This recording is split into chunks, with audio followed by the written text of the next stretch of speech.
Welcome in to another Tuesday. It is True Crime Tuesday, and we're again doing a little bit different format. It is not your typical True Crime Tuesday. It's the Tuesday after Memorial Day.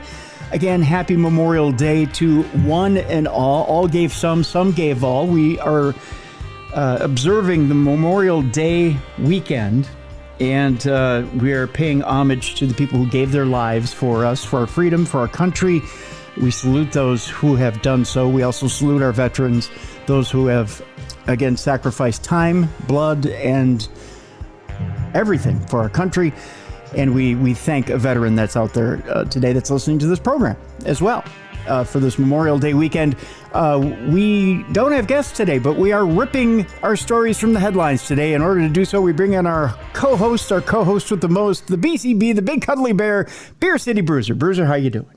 I'm doing fantastic, Mr. Cruiser, and great Memorial Day. Really thankful for all that gave their lives so that we can be free, and to the families out there that had to, sacrifice also. Yes. They're affected also with the loved ones missing. But yes, and we get to live the way we get to live because those men and women put their lives down for this country. That's right, and thank you to those families. You bring up a very excellent point, Bruiser. Thank you to those families as well. For your sacrifice. Yeah, my son's currently serving. He's in Korea, so I understand what it's like to miss a loved one. But he's serving our country. He's making sure we're all safe, and hopefully he'll be home soon. So yeah, absolutely.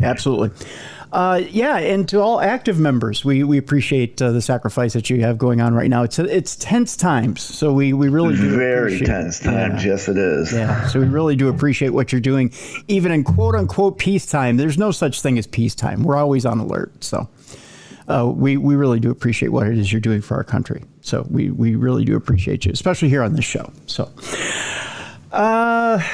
Boy, have we got a show for you today. We're going to jump right into it. We're doing Rip from the Headlines on the first part of the program today, and lots of stuff going on in the world. Even we say Rip from the Headlines, Bruiser, and the way this works, it's stories that you may or may not have heard from around the country. We're going to do some stories that you may have heard. We're going to start out with a story you definitely have heard that is continuing, even though this person has been indicted, convicted, and is about to be indicted and convicted again on a federal level. This story just won't end.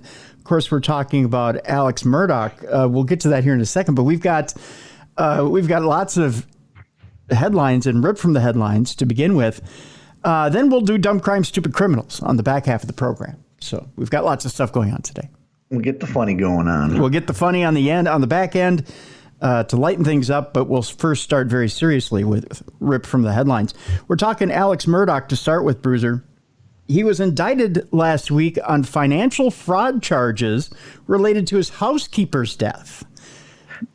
Yeah, he was implied that he had either him or his wife had something to do with the murder. The death. I shouldn't say murder because it wasn't classified as a homicide right away. It was classified as an accident that she slipped and fell. Right. But after the death of the wife and the child and just seeing how scummy this whole family is, they go back and they're looking at it. They also think Buster, the son, had committed a crime too. So they're looking into him too. Like, this whole family's just dirty. Yeah, against a classmate, right? Yeah, exactly. Yeah. Yep. There was the younger boy that the father killed. He was in a boat accident where a girl went missing. And then that's why they're thinking the father killed him, was to kind of cover that all up. But then he got busted for that, and he was already in trouble for all this financial stuff. So it's like, a weird web. There's many great documentaries out there. If anybody's curious to go down that rabbit hole, I did. It's a fascinating tale. Well, he's starting his whole life is unraveling right now as once you get a conviction, then things start to really unravel. Murdaugh's lawyers said Wednesday he's cooperating with the federal investigation and anticipate that the charges brought will be quickly resolved without a trial. In other words, I think plea bargain may be the words we're looking for here. I think he's scared to go into Gen Pop for the murder charges. So I wonder if that's going to be part of the plea deal. I'm sure it is. Federal grand jury last week indicted convicted murderer and former personal injury lawyer Alex Murdaugh. How would you like him to represent you in a personal injury case? Hey, he'd make the problem go away, wouldn't he? I'm sure. Yeah, I'm sure he would. Alex Murdaugh was indicted on 22 financial fraud-related charges. Never go to work for him and say, let me put a policy out on you. Let me just take a policy out on you just in case. You want to be prepared. Yeah, you look like you're worth $4 million and you have nothing to do with my family, but you're a housekeeper. So let's go. Your boys will be taken care of. That's right. Those charges include that he cheated his late housekeeper's estate and insurance carriers out of millions of dollars, that according to prosecutors. The U.S. Attorney's Office in South Carolina said 54-year-old Murdaugh conspired with Corey Fleming, another personal injury lawyer, to siphon settlement funds in the death of the Murdaugh's longtime housekeeper, Gloria Satterfield, who died in 2018 following what had been described as a trip and fall accident at the family home. That's the other thing. Never go to the family home. Never. Even if you're the housekeeper. Housekeep from a distance. That's right. See if you can call in on Zoom and clean the house. What you do is you get a drone, you get a Roomba, you have the drone fly the Roomba in, you're safe. Exactly. And just take care of it that way. Yep. Murdaugh is accused of directing Fleming to draft checks totaling almost $3.5 million to a bank account that he used for his own personal enrichment, while Satterfield's estate received none of the settlement funds. The 54-year-old Fleming is expected to plead guilty actually this past Thursday on a charge of conspiracy to commit wire fraud in connection with the Satterfield case. Trust in our legal system begins with trust in its lawyers, U.S. Attorney Adair Burrows said in a statement. South Carolinians turn to lawyers when they're at their most vulnerable. In our state, those who abuse the public's trust and enrich themselves by fraud, theft, and self-dealing will be prosecuted to the fullest extent of the law. This month, Murdaugh's lawyers revealed, as part of a lawsuit accusing him of life insurance fraud and the death of the 57-year-old Satterfield, that he invented the critical facts surrounding her initial trip and fall accident in order to receive millions of dollars in the settlement. Nautilus Insurance Company had filed a suit alleging it was defrauded. No dogs were involved in the fall of Gloria Satterfield on February 2nd, 2018, Murdaugh's attorney said in the legal filing. After her death, Murdaugh invented Ms. Satterfield's purported statement that dogs caused her to fall to force his insurers to make a settlement payment. Eric Bland, an attorney for Satterfield's children, has said Murdaugh never told the family about the settlement money. While Murdaugh initially claimed that Satterfield died following a fall, he now says he can't remember exactly what happened in that case. In a tweet on Wednesday, Bland said the latest developments against Murdaugh and Fleming represent a great day for justice in South Carolina. While it is said that Lady Justice is blind, she is not a sucker. Bottom line, can't run or hide from justice, Bland wrote. No, you can't. This Murdaugh, he's finding out the hard way. You cannot run. You're not too big for justice. That's true. Murdaugh's lawyers, Jim Griffin and Richard Dick Harpootlian. Dick Harpootlian is a hell of a name, isn't it? Hey, Dick. Dick Harpootlian. Don't you dare Harpootlian my dick. That's all I got to say. Said Wednesday that he is cooperating with the federal investigation and anticipate that the charges brought today will be quickly resolved without a trial. Plea bargain. Murdaugh was convicted in March and sentenced to life without parole for the June 2021 slayings of his wife Margaret and younger son Paul, in a case that grabbed national attention and shattered the immaculate image of the well-connected legal family in South Carolina's Low Country. Immaculate image. That's just written in the news story. I cringe when I read that, as you can tell. The prosecution built a sprawling case based on circumstantial evidence to convince jurors that Murdaugh was guilty, using electronic data and video extracted from the victim's cell phones to suggest that only he had the motive, means, and opportunity to kill his wife and son. The latest federal indictments also accuse Murdaugh of redirecting other clients' settlement funds from at least 2005 to 2021 to personally enrich himself and conspiring with a banker so that Murdaugh could pay off his own personal loans and for personal expenses and cash withdrawals using settlement funds. The new charges include bank and wire fraud and money laundering. During Murdaugh's double murder trial, prosecutors said he had been swindling clients for years, and he used the money in part to feed an addiction to pain pills. Murdaugh is still awaiting another trial on more than 100 financial crimes-related charges related to missing client funds for his family's law firm and insurance fraud. His attorneys have also filed a notice to appeal his murder convictions. Okay, so knowing all this, Bruiser, Yeah. I gotta say, if you're his attorneys, do you automatically now start backpedaling and thinking, okay, how do we plea all this out and try to get all this into one streamlined plea bargain?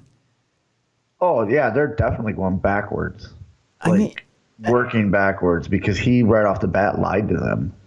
yeah. You know what I mean? Like he didn't just lie to the police. He lied to everybody. And then all the lies started unfolding. So it's like, as a lawyer, they have to work backwards. They have to go back to find the truth. And then put it all together to hopefully put a plea bargain together for all of it. Like, hey, let's just put it all in the same basket, Once they got him guilty for the wife and son, you knew the housekeeper was next. And that they were going to bring and once the feds get involved, it's all over. Right. Because the feds are going to take precedence. Right. So when you get the federal charges on the housekeeper going, then if you've got more than 100 financial crime related charges going for missing client those funds, are federal too, aren't they? Those are federal. The law system. Yeah. Yep. Because it has to do with FDIC and stuff like that. Then you've got, their lawyer, I wonder, they have to have, because lawyers specialize in stuff, don't they? Like there's homicide defenders, there's financial defenders. I'm assuming, I don't know, I haven't murdered anybody or committed, financial espionage. But those lawyers are going to have to educate themselves on a lot of different laws because he's covering the board with the murders and the insurance fraud and stealing from the clients and stealing from his company and, His current lawyers can cover it, but he might want to bring in a sharpshooter having to do with financial crimes to try and especially when you're dealing with the federal government and federal charges, because you might get down to a local level because the local guys from South Carolina are going to want to come in and try to cover anything that they haven't covered on the federal level. Yeah. Because I'm sure they'll try to cook up something on the local level after the feds are done with them. So, yeah, they're definitely going to go and plea bargain, if they, I'm sure the state will probably go for take the appeal off the table for the double murder charge and we'll give him this for all the financial stuff. You know what I mean? Like that's got to be the plea deal he's going. I know he doesn't want to be in Gen Pop. No, that was his whole thing, was he doesn't want to be in there because he's miserable, which you're in prison. You're supposed to be miserable. You murdered 2 people. You stole a lot of money, Yeah. Yeah. So I'm assuming that's probably what's going to happen with this whole case. Either I way. can't, and then he'll probably have to pay restitution to the housekeeper's family. Oh, I'm sure. Yeah. But do you award them over and above? And how much does he really have? How much money? Oh, I don't think he has anything. I'm pretty sure his kid. I think before he went to trial, there was something going on where he put a lot of stuff in Buster's name. Mm-hmm. But now Buster's being looked at for some financial problems, and I think also an assault charge. Yeah. Yeah. An assault or even something. There was something in college that happened with him. So there's no more people you can liquidate the money to. You know what I mean? You only can hide money for so long, and eventually you run out of people to hide money with. What was interesting is when I was talking to Burl Bear off offline, even a little bit online. He was talking about interesting ways you can collect money as not only a private investigator, but you can actually hire those type of people to collect money. Okay. And it's in the book, the private investigator book that we featured a couple weeks ago, on how to collect money from someone that owes you money. Not only court ordered, but otherwise. And it's interesting the lengths you can go to get money that's owed you. See, and Murdaugh's not going to be able to afford that. Look at OJ. They got OJ on the civil, and he ended up having to sell all of his cleats and awards. That's why he went to Vegas and got arrested there, because he was trying to steal all that crap back. But he'll owe the Goldmans until the end of his life and beyond. And I think that's going to be the same situation with I think the Murdaugh family is going to own this housekeeper's family till years come. Oh, yeah. Yeah. There's no way I'm sure he doesn't have the $3.5 million. No, because they were saying before he went into court and stuff, they were liquidating everything to help the kid, so the kid Buster could still live. Yeah. And he's not you don't get away scamming people that long without knowing what you're doing, and he's probably moving the money around to hide it. Right. So that the government can't find it. But then he can play, I don't have the money, let's go to a civil case.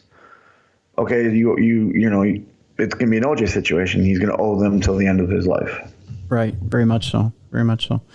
Let's continue on. We've got some grisly stories this week as far as ripped from the headlines go. If you are of the squeamish sort or have a weak constitution, this week is not the week for it. In fact, if you need a trigger alert, you probably have it right now.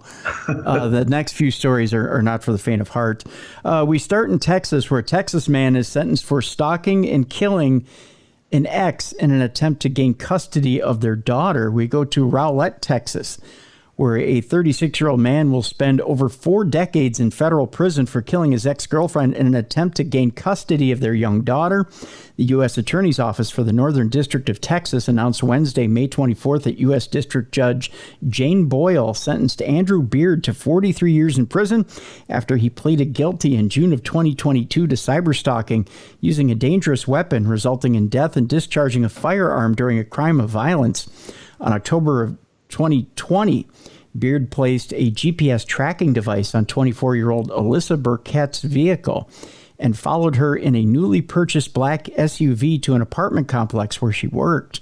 According to the attorney's office, Beard, wearing a disguise, approached Burkett's car and shot her in the head while she was sitting behind the wheel.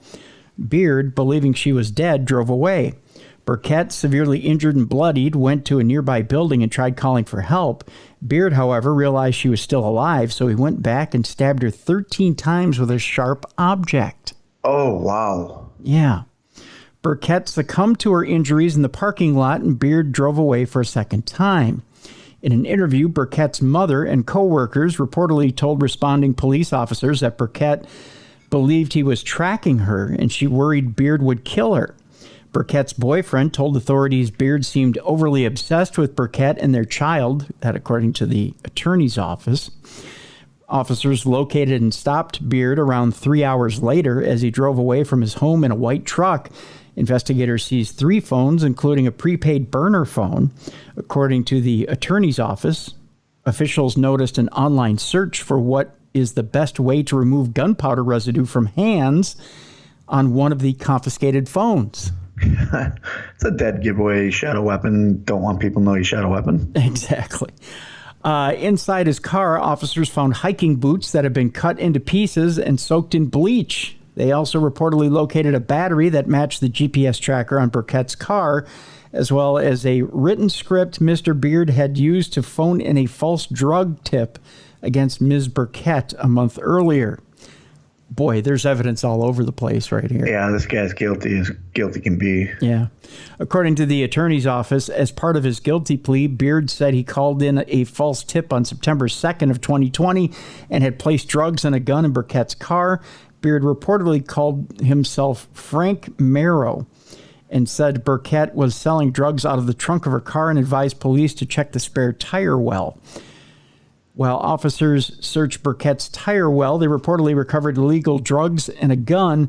Burkett denied the allegations and told officials she believed Beard had placed the drugs and gun there. According to the attorney's office, investigators located Beard's black SUV abandoned in a neighborhood near his home the day after Burkett's death. They recovered dried blood and a fake beard from the SUV. The DNA from the blood reportedly matched that of Burkett, and the DNA from the fake beard matched that of Beard. There you go. Yep, that puts them there. That does. In a statement, U.S. Attorney Leah Simonton said the case is a sobering reminder of the brutal violence some women endure at the hands of their intimate partners. The victim in this case fought valiantly until the end. We hope today's sentence brings a measure of peace to her family. Oh, that's sad. It is. And the saddest thing is that child lost a mother and a father because he's going to be gone.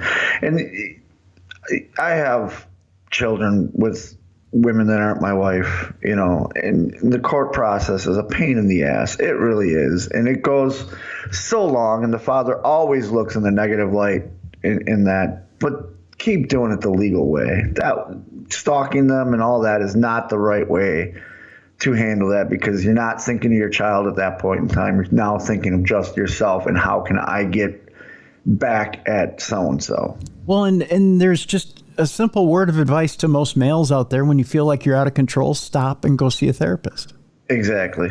And talk to somebody about it. Why you feel so out of control? Why do you feel like you need to be in that person's life 24/7? Why do you feel like you need to control them? Yeah. The minute you feel like you need to control somebody else's life for their every move, it's time for you to take a breath and walk away. Yep. And go get help. Go talk to somebody. Yeah, exactly. Because it's inappropriate. It's just inappropriate. And the sad thing is, if you have a child with somebody, you have to see them. But there's ways to handle it, either through the court system where they appoint someone to sit in on those meetings, or you just meet at public neutral places, and try to work it out. You don't have to be friends. You don't have to be lovers, but you have to co-parent. Yeah. And if this guy was upset she was dating, he needed to say something, Yeah. Like you said, he needed to get help. This was not the way to handle it. And now that poor child no longer has a mother or a father. That's right.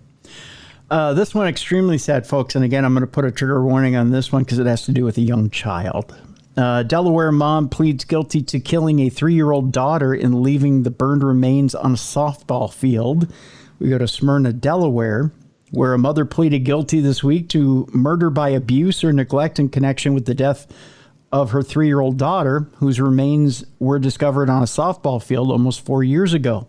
In a statement, the Delaware Attorney General's office announced Christy Hawes entered the plea of murder, as well as 3 counts of endangering the welfare of a child and 1 count of abuse of a corpse on Thursday, May 25th.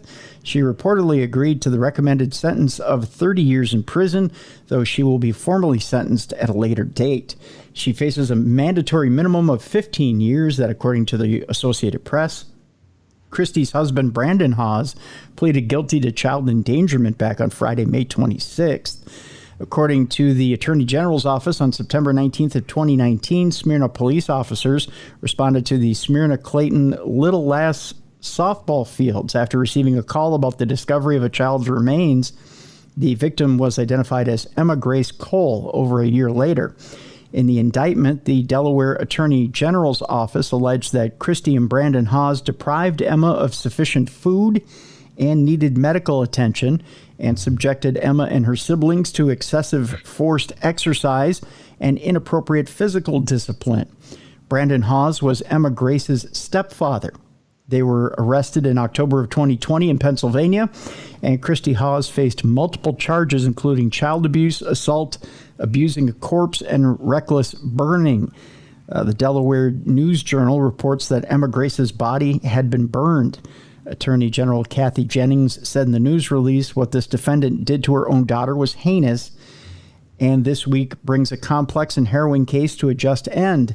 This conviction doesn't just bring certainty in outcome and a lengthy sentence. It ensures that Emma's young siblings, who would otherwise have been absolutely required to testify at trial, will not be re-traumatized by having to relive the terror of Emma's last days. there's a special place in hell for those people. That's all I know. I agree. You should have to get a license before you become a parent. Yeah. I don't. Especially if it's a step parent coming in. Like they say that story didn't cover what because he almost got punished too. He had to be a part of it. Yeah, he did face some charges there as well. Yeah. But that's sad. Yeah, sad indeed. I don't see how people can hurt their own children. And children, I can't hurt a child at all, but looking at my own kids, like, Indeed. Let's move along. Something about people turning on their families on the holidays. I don't know what it is, but it happens. A Texas teen has allegedly killed 4 family members because he thought they were cannibals. Oh. Well, then they were coming to eat him? Or they weren't sharing? Like, where's this going? I don't know. That's a good question. We go to Nash, Texas. Evidently, it's all going down in Texas this week. An 18-year-old faces several counts of murder after he allegedly shot and killed 4 family members inside his home and engaged in a standoff with law enforcement prior to his arrest. On Tuesday, May 23rd, Nash Police Department officers responded to a residence on Lemon Acres, which sounds absolutely wonderful. Yeah, it does. Yeah. I just picture lemon bars everywhere. Yeah, right. They responded to an unknown issue, but soon learned there was a person barricaded inside with multiple deceased individuals. That is creepy. Yeah. A Bowie County Sheriff's Office negotiator made contact with the suspect, Cesar Olade. Or no, it's Olade, I believe, who eventually talked him into surrendering. Police entered the home and located 4 victims. Olalde, that's what it is, was booked into the bi-state jail for capital murder of multiple persons. His bond was set at how much, Bruiser? $4 million. Let's go a little higher. $20 million. Let's go a little lower. $15 million. $10 million, but you. $10 million. Yeah, I'm glad you started at 4. Yeah. I figured $1 million each body. Yeah. No, you were on it. The victims were identified in the probable cause affidavit as Ada Garcia, Ruben Olalde, Lisbeth Olalde, and Oliver Olalde. I believe I'm getting that right. I think I am. He reportedly shot each person repeatedly. Oh, not just once. No. Cesar Olalde lived at the home on Lemon Acres with his parents, younger brother, and adult sister. One of Lisbeth Olalde's co-workers, Joseph, I believe it's Fielder, noticed she did not show up for work, so he went to her home to check in. When Fielder got there, Cesar Olalde allegedly told him he killed the rest of his family. Yikes. Oh, yes.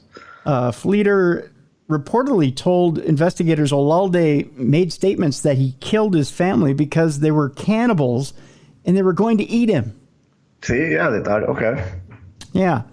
Olalde was reportedly still holding his gun during this interaction and picked up a knife at one point. Olalde called 911 to report that he killed his family and specifically mentioned his father, Ruben, by name. Realize there's either something mentally wrong with this kid or he was on something. Yeah. According to the affidavit, crime scene investigators found all 4 family members deceased inside the bathroom. There were spent cartridge casings on the floor and blood spatter all over the home. Investigators believe the victims were all killed elsewhere in the home and dragged into the bathroom. Yeah, he put them all together. That's sad. Very sad indeed. We move on. More killing and dismembering. It's that kind of a program today, Bruiser. I'm sorry. It's the holidays. It's the holidays. It's that time. 3-day weekends. They got to do something. That's right. Evidently, there's nothing on cable. Nothing. No. Just Star Wars reruns and pro wrestling. That'll make you do it, I guess. I don't know. Sometimes I do. We go to Maryland, where a man and woman are sentenced for killing and dismembering their roommate. Well, no, that's just not right. Just ask him to move. Yeah, I mean, there's, give him a notice to move. I mean, that's like, hey, this isn't working. Yeah, time to go. It's just not working out. By the way, we can dismember you, or you got 30 days. One or the other. Yeah, it's up to you. You either go out in one piece or 5 pieces. We go to Anne Arundel County, Maryland, where a judge has ordered a man and woman to spend the next 4 decades behind bars for killing and dismembering their roommate back in 2017. The Anne Arundel County State Attorney's Office announced on Friday that Christina Harnish, who was known by the name Christina Stallings, and William Rice were sentenced to 40 years in prison for the death of Megan Tillman Harnish. And Rice pleaded, for the death of Megan Tillman, period. I got to remember to stop on the period there. That grammar's coming back at you. Yeah, it is. Harnish and Rice pleaded guilty in January for second-degree murder. One of Tillman's relatives reported her missing to the Annapolis Police Department on November 1st of 2017 and said they had not heard from her since September 26th of that year. On October 17th of 2017, officers from the Anne Arundel County Police Department responded to a call about potential human remains in a bay in Shadyside, Maryland. If you're going to find a body, I would think it would be in Shadyside, Maryland. That just sounds like a place to dump bodies. Doesn't it? Sounds real shady. Yeah, well, it's on the shady side of Maryland. Which is pretty much all of Maryland. Oh, I mean, that's casting aspersions right there. I'm sure. Yeah, every part of Maryland I've been to, it's kind of like, okay, wow, lock your doors at night. Wow. Baltimore's fun during the day. I'm sure we have listeners in Baltimore that would disagree with you, but I love Baltimore and Maryland. I think it's wonderful. Well, I think Maryland's great. I went out there for a couple of years straight because that's where we would tape our TV tapings. I'm sure that Baltimore's sunny all the time. I love their airport. Airport is fantastic. Mm-hmm. Anywho, investigators located skeletal remains and determined the victim died by homicide. We're not talking about the former wrestler you used to work with either. But they could not identify the person at the time. Anne Arundel County police detectives retrieved DNA samples from Tillman's relatives to compare results to the remains found in Shadyside. The victim was positively identified as Tillman a year and a half later in April of 2019. According to the Anne Arundel County State's Attorney's Office, Harnish and Rice moved in with Tillman and her mother and relied on their financial support. After Tillman stopped assisting them, she disappeared. Tillman's ex-husband told police he received suspicious text messages from her number and noticed social media posts that were distinctly different from her normal communications. Following Tillman's disappearance, Rice and Harnish fled to Arizona, where they were ultimately apprehended and arrested in January of 2022. The Baltimore Sun reports that Tillman, Harnish, and Rice developed a three-way relationship. Oh, a throuple. Okay. Yes, a throuple. Those never work out well. No, they don't, do they?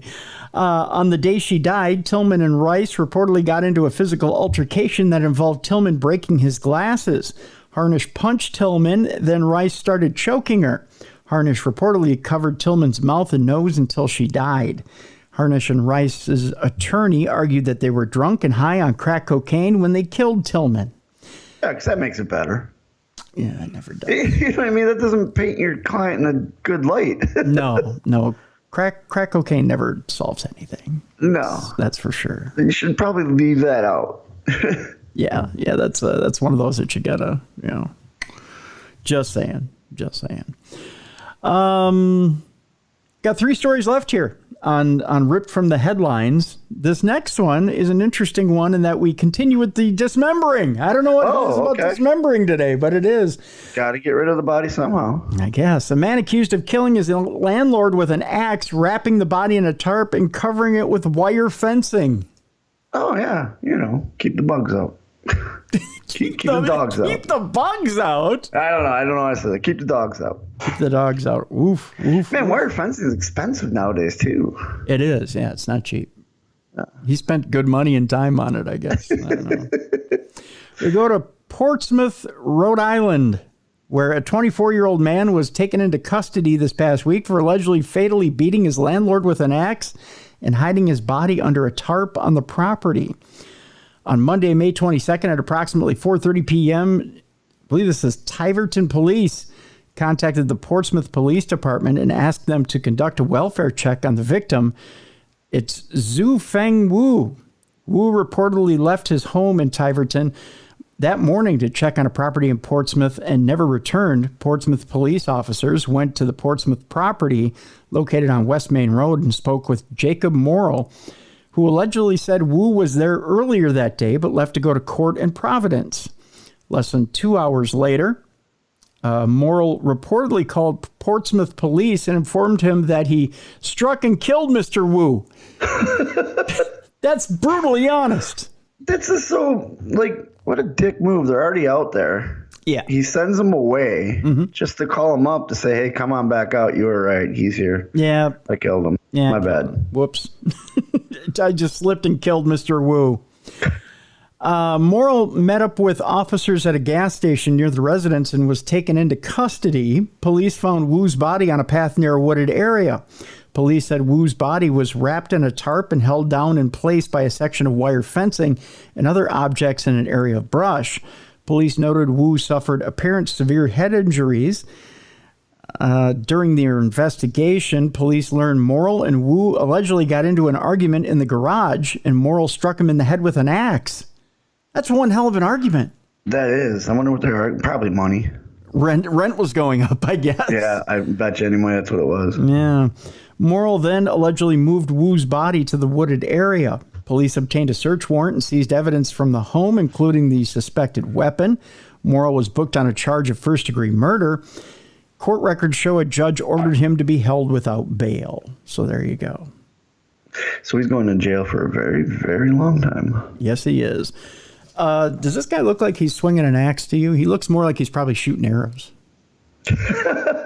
Doesn't he look? He does not look like a killer. Doesn't he look like he's an extra in Robin Hood Men with Tights? Yeah, he does. Yeah.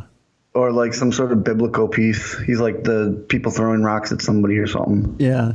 Like one of the guys who's throwing rocks at Christ as he's dragging his crucifix behind him. He looks like one of the bad guys from a Bible piece, doesn't he? Exactly. Yeah. Yeah. Yeah. Yeah. Or like you said, like he looks like a Spanish medieval times guy. Yes. Yeah. Yeah. You nailed it. Yep. Indigo Montoya. Yeah. This one is kind of eerie. Is it still dismemberment? And No. Okay. This is just eerie. And in fact, there's an investigation discovery docuseries that started yesterday. Oh, okay. Or as we're taping this, it starts tonight. Oh, okay. So you can watch it tonight. Yeah. If you can go back in time as you're listening to this, you know what? You may be able to see this on Discovery Plus. I'm trying to remember if they do ID stuff on Discovery Yes, they do. Plus. Okay. Yes, they do. You might be and able to... Hulu also does some. Okay, so you can either catch us on Hulu or Discovery Plus. I encourage you to check this out. I think this is the movie The Orphan, where the kid is an adult. Yeah, the kid is an adult. Okay. Yeah, it's all based on a true story. It was the actual serial killer that did that. Okay, well, here we go. The stuff of a horror movie, Natalia Barnett case is examined in a new ID docuseries or investigation discovery. Imagine adopting a supposed orphan from another country only to find out later that the child living in your home might not be the 6-year-old girl you thought she was. Yeah, this is a really cool case. Yeah. I mean, it's amazing how this girl got away with it. Right. In a new investigation discovery series, which began today/tomorrow/yesterday. It began Monday, May 29th. The Curious Case of Natalia Grace, which rhymes. We're a poet and you don't know it. Yeah. The Curious Case of Natalia Grace. Look for it on either Discovery Plus or ID. Delves into the Barnett family's life with Natalia and the legal ramifications that followed. Michael and Christine Barnett adopted Natalia from Ukraine in 2010 and brought her home to Indiana. Life at the Barnett household, however, seemed far from perfect. At one point in the Curious Case trailer, Michael Barnett says, "She tried to poison and kill my wife. One night I opened my eyes and Natalia is standing at the foot of the bed with a knife in her hand." Oh, yeah. She was crazy. Woo. There are allegations of abuse, neglect, and lies coming from all sides, but Michael Barnett warns you might not like the truth. Now, you can watch the full trailer online. I'm going to put a link to this trailer in the description of this program so you can watch it for yourself. I encourage everyone to watch it. It's a very interesting case. And then when you see the pictures of her, you're like, okay, I can see that, because she has some rare thing where she looks younger than she is. It's a 3-night event, by the way, and it started on Monday, and it started at 9 p.m. Eastern on Investigation Discovery. Look for it online to see if there's a playback of it, or go to the Investigation Discovery page, see if you can see if they offer a replay of it. But yeah, it's going to be interesting. Oh yeah, there's a lot of twists and turns. Yeah. And both movies are pretty good. So I think there's 3 now. No, there's 2. There's 2 what? Yeah, The Orphan. Oh, yes. There's 2 orphan movies. Yeah, 2 orphan movies. Yeah, they made a second one. So, all right, last story before we head into Dumb Crime, Stupid Criminals. This is kind of dumb crime-ish. It's unusual, but it doesn't quite qualify. It's borderline dumb crime-ish. Okay? Not quite funny, but bizarre. We go to Florida, of course. Of course, we got to go to Florida. Where a Florida man in a cat costume is accused of plunging a knife into his roommate's neck. Wow. His roommate didn't like cats? Oh, no, he's in the cat costume.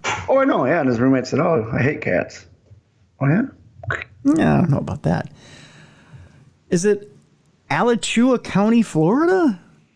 Sure. Okay. Sure. I've never been there. A 32-year-old man is accused of attempting to kill his roommate while wearing a cat costume. Because all cats eventually kill you. Yes, they do. And then they'll eat you. Yeah, and then they'll eat you. Although we'll get in trouble with cat owners by saying that. You know that, right? I'm a cat owner. All the emails are coming in now. Your cat's not going to eat you when you're dead. It's going to be your dog, not your cat. No, they're all going to eat me. It's your cat. Yeah. Cat will eat you. My cat will start, and then the dogs will catch up. Yeah. The cats always start first. They don't care about you. Your dog will at least sit around and watch you for 30 days. Yeah. And then eventually when it's starving, it will eat you. Yeah. But your cat, right away. Yeah, right away. Doesn't There's care. times where I think I'm just in a deep sleep, and my cat thinks I'm dead. Yep. It's absolutely true. According to a news release from the Alachua County Sheriff's Office, deputies forced entry into a home after a male victim called 911 to report that his roommate, Omar Gutierrez, stabbed him in the neck. Deputies I hope in the 911 call he said, and he's wearing a cat costume for some reason. This freak has a cat costume on. He put it out on Halloween, hasn't taken it off. Well, that'd be weird. Especially if he didn't bathe, but he just licked himself. But he did the cat bathing, yeah. Deputies located Gutierrez at the scene, and he was booked into the Alachua County Jail for a count of first-degree attempted murder. Upon their arrival, deputies noticed blood pouring from the victim's neck, and he was transported to the hospital for treatment. That, according to WCJB-TV. An arrest report also obtained by WCJB said Gutierrez told his roommate he stabbed him because, quote, it was instinctual, unquote. Oh, yeah. Just get that instinct to stab someone in the neck. Yeah, because most cats feel that way. Oh, yeah. If they have razors on their hands. Well, if they had opposable thumbs, they would just grab a knife and plunge it in your neck. Well, they got the knives on their claws. Sure. Yeah, trust me, Bruiser likes to bury those things deep. Yeah, right in your neck? Oh. Neck and in the sides. His favorite is the fat rolls, the love handles. Ooh. Oh, yeah. Gosh. Yeah, he likes to go through the shirt, into the fat, and just sit there. He doesn't climb on you. I'm like half expecting him to climb on me. No, it's just to make sure he knows I'm there. Yikes. Yeah. Ouch. Oh, yeah. Yee. The sheriff's office said they exchanged Gutierrez's cat costume for a green and white striped jumpsuit. Really? They do green and white there? I guess so. Huh. It's going to be funny when he gets released and he has to put the cat suit back on. Yeah. That's what he went into jail with. Yeah. And then take a Uber home. He remains held on $1 million bond. $1 million. That's an expensive cat costume. Yeah, it is. The sheriff's office posted body camera footage showing the courageous actions of 2 deputies at the scene. And that does. How's it courageous? How's it courageous? Yeah, it didn't say anything about the guy giving a fight or anything like that. How are they courageous? They just showed up and arrested him. I don't know. I have no idea. That's not courageous. That's doing your job. Yeah, I know. They held up their guns and went, freeze! And then they shook like Barney Fife. Like if they had to chase him, tase him, all that stuff, yeah, that's courageous. But you showing up, putting handcuffs on him, that's just your job. I don't know. You threw me on that one. I figured I was done with the story, and you're like, how is that courageous? I went, I froze. I don't know. I get upset when I get upset when people will say something was like courageous or brave. It's like, no, that's their job. Like they didn't really go out of their way. They just booked the guy. You know, if the building was on fire, they ran in. That's courageous. If they went at them with the knife and they avoided him, that's courageous. It was courageous because he could have. I don't know. He's wearing a cat costume and they're allergic. Yeah, they could have got knives plunged into their neck too. I don't know. Maybe because they expressed his anal glands. I have no idea. And it took a long time. I got no idea. Yeah, it's always been a pet peeve of mine. We'd like to thank these courageous officers for what? Doing their job? I don't know. I got nothing. Tell you what, here's what we're going to do. We're going to take a break. When we come back, I Knew a Murderer. We got some stories. Yes. So we got I Knew a Murderer stories, and then Dumb Crime, Stupid Criminals. We'll do that in just a moment. You're listening to True Crime Tuesday.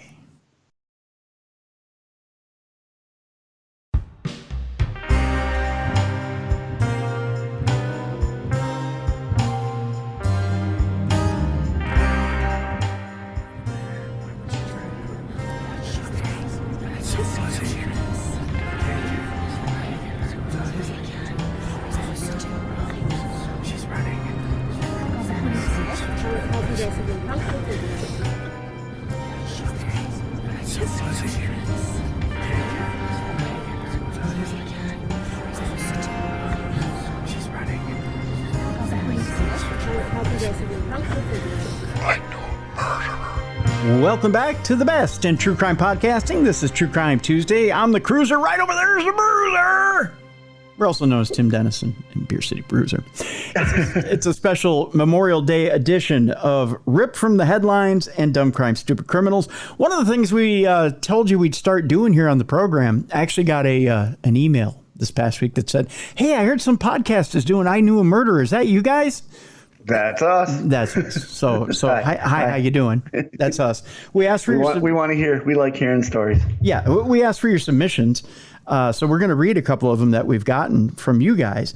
It's real simple. If you have submissions for I Knew a Murderer, you can either email us, tim@darknessradio.com, or if you just go to darknessradioshow.com, there's that little blue button right on the right-hand side. Just click that blue button. You got 2 minutes to tell us your story. If you need another 2 minutes, just click that blue button again and say part 2, and leave us another 2 minutes on there. I'll stitch them together. We'll play it right here on True Crime Tuesday. This one comes from Frank. It says, hello, my first cousin is serving double life with no parole for a double murder he committed at his home in Chicago. Whoa. Yeah. We asked, we received. That's a way to start it out. Yeah. We had actually visited them 2 weeks before he brutally executed his aunt and nephew from his dad's side of the family. Oh, man. Yeah, he shot them both in their heads, then piled clothes on top of their bodies. Paula was 49 and Nathan was only 13. My uncle had to be the one to find them. Oh, that's sad. Yeah. My aunt and uncle had been with us in Kentucky visiting and looked for a home. They were ready to leave the city and get my cousin away from the people he was with. We know now that he is schizophrenic and bipolar. He had been drinking a liter of vodka a day He had been drinking a liter of vodka a day to self-medicate. He would talk to himself in the mirror, which I saw firsthand. He kept a padlock on the outside of his door when he was gone. He just wasn't right. Wow. That's a common thing when they go undiagnosed. Yeah. Like schizophrenia. Like you hear a bunch of stories about serial killers that had schizophrenia or something like that, and they always try to self-medicate with something. Yeah. My aunt and uncle tried to get him help, but every time he would run and be gone for days. His friends were the homeless community, which is where he fled to after the murders. The scariest part is we just had been there to visit them 2 weeks before this happened.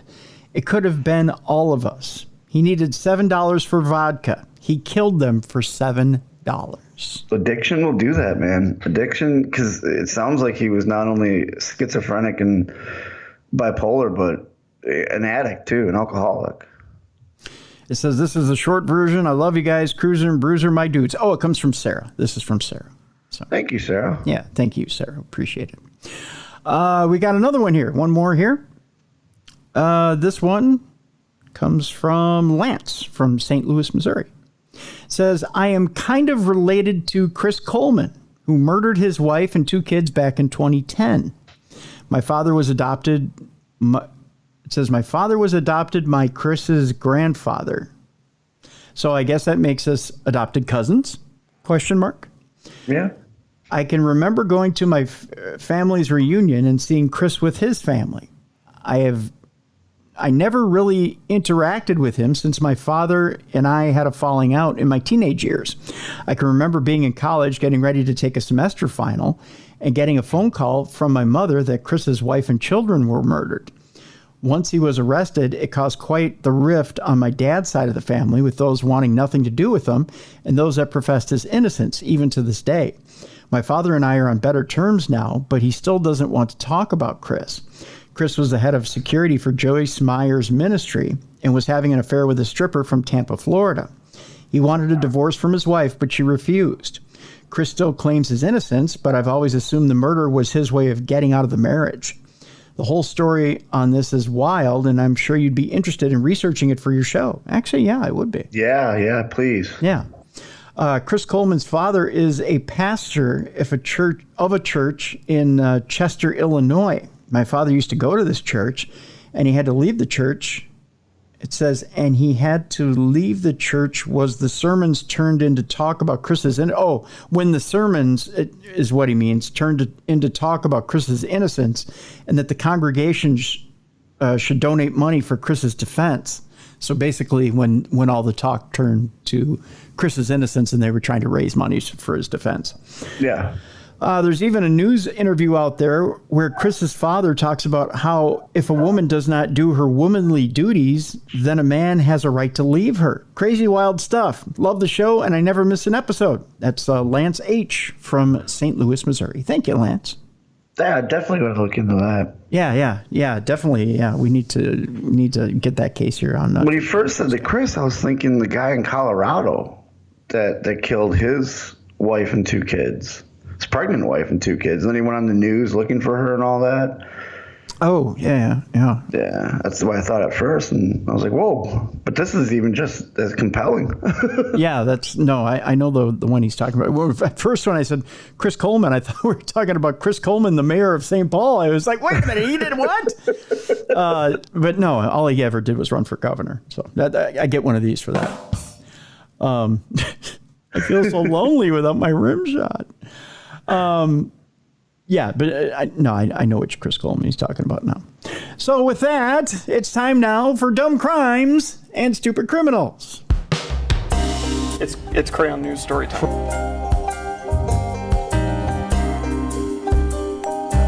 What happened with this dude, Christ Bearer? I heard he cut his penis off and then jumped off a balcony. Suspect pulls gun from butt, shoots twice at Denver police. What is your emergency? I need help. And what's the problem? I'm too high. You're too high? Yeah. Oh boy, Bruiser, have we got some dumb crimes Oh, yeah? and stupid criminals this week. Oh, I love the dumb and stupid. I'm so fun telling to you. make fun of. I am telling you, my friend. It's an interesting week this week. Well, we're going to start out right here in my own backyard. Okay, right up there in Minnesota, huh? That's right. We're going to actually. What's the cold doing to you guys up there, huh? You know what? It's actually warmed up here. Okay. Yeah, it's a little warm now. What it's doing is it's melting our little brains, and we're finally starting to come to. It's starting to thaw. In fact, it's getting a little too hot up here. It's getting so hot that up in Duluth they're setting fires. Oh, they are, huh? Yeah, and when they do so, they need a soundtrack. Of course you do. Yeah. There's so many songs you could choose to. What'd they choose?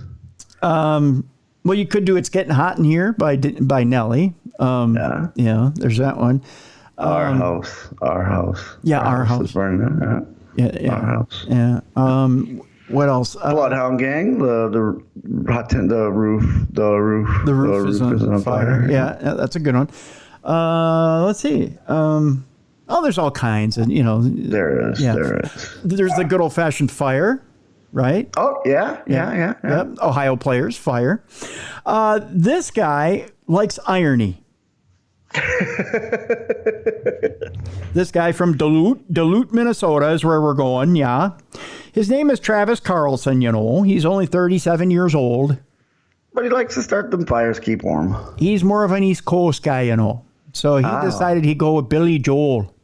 Oh, so he didn't start the fire, huh? No, that's what he's saying? That's right. He's proclaiming his innocence as he's throwing the gas on the fire. That's right, folks. No one broke it down to him that it wasn't an actual fire. It was a political fire that Billy was singing about. Yeah, he didn't get the hint so well, Some of us Minnesotans were not so bright. Yeah, you're like, oh, fire. Well, I can do that. And the song's playing, so definitely I didn't start it. Probably one too many eel pout for Mr. Carlson, The song "We Didn't Start the Fire" was blazing from inside a Minnesota building that was set ablaze by the landlord, according to police, who say the accused arsonist queued up the Billy Joel single while torching the property with his tenants inside. Oh, yeah. No, you want to make sure they leave. Yeah. If you're going for the insurance stuff, you want them to leave. Evidently, he likes attempted murder too, Did he start the song because it's such a catchy song you can't help but singing it? So he's hoping the tenants would stay back and sing? I don't know. Maybe he had like a laundry list of things he needed to get done, so he figured it's easier to remember the laundry list along with the song. Like he memorized the laundry list to that beat? Yeah. Pour the gas on the fire. Remember to get the spire. I don't remember the rest of the song. I could do this all night long. I think I started the fire. Yeah. It was always burning while my tenants were running. Investigators allege that 37-year-old Travis Carlson burned a Duluth duplex last Thursday morning using gasoline extracted from his car as an accelerant. So yes, he sucked before he blew.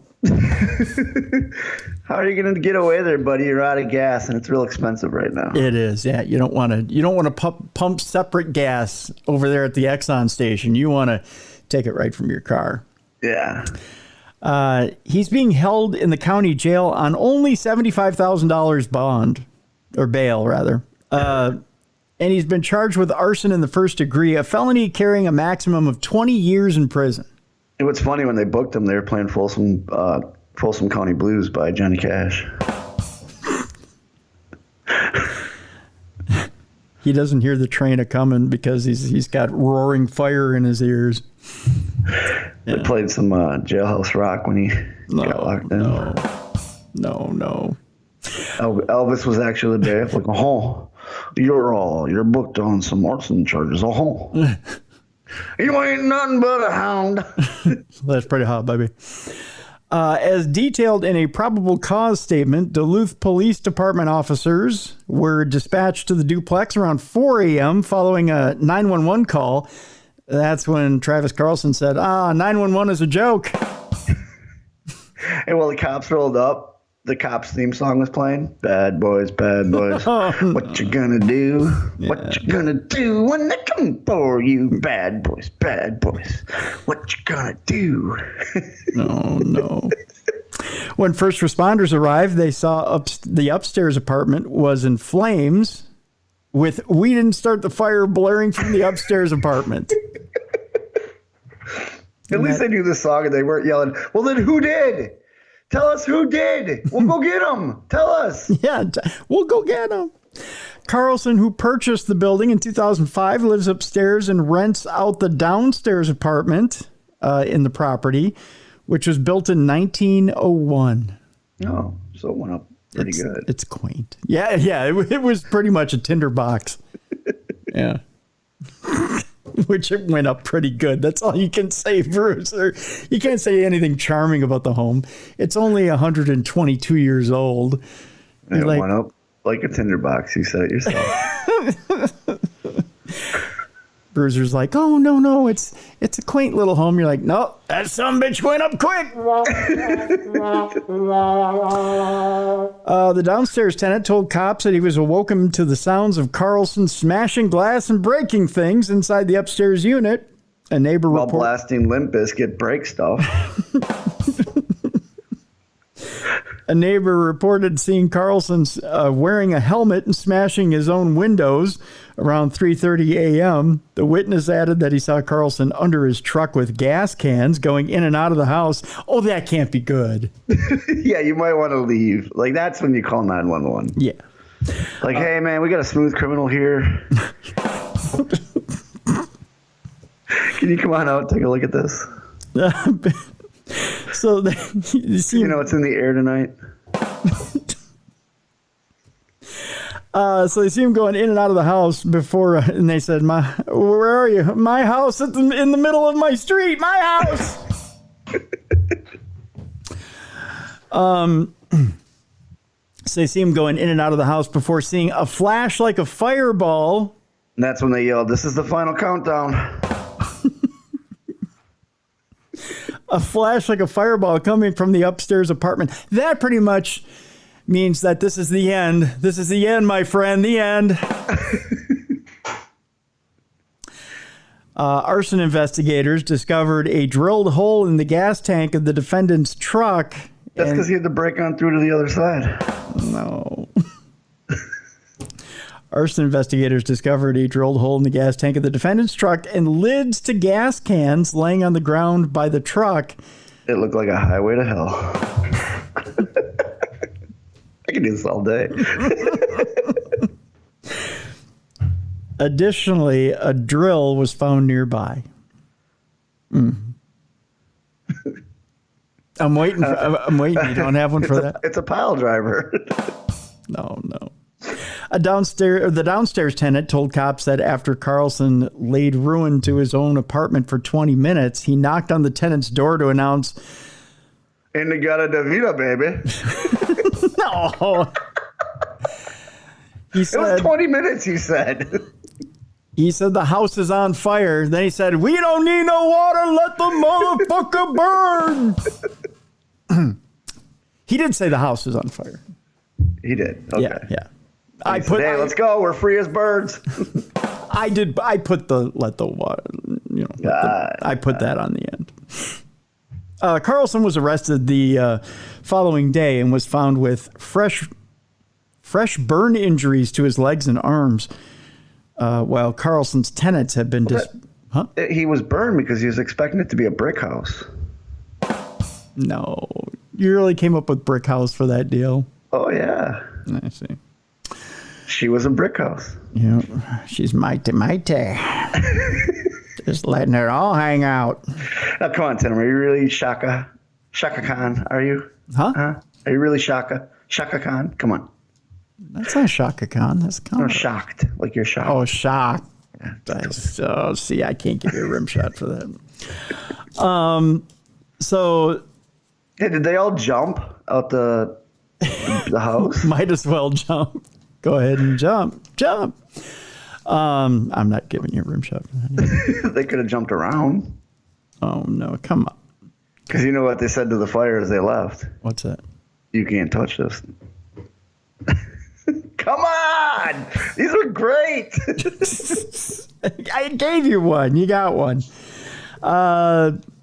Okay. So, while Carlson's tenants have been displaced from the property, they were not injured in the blaze, so thank God for that. That is very good. Yeah. There you go. Yeah, they're all alive. Meanwhile... Oh, they're all alive. They're what? Whoa, they're still alive. It's a Pearl Jam song.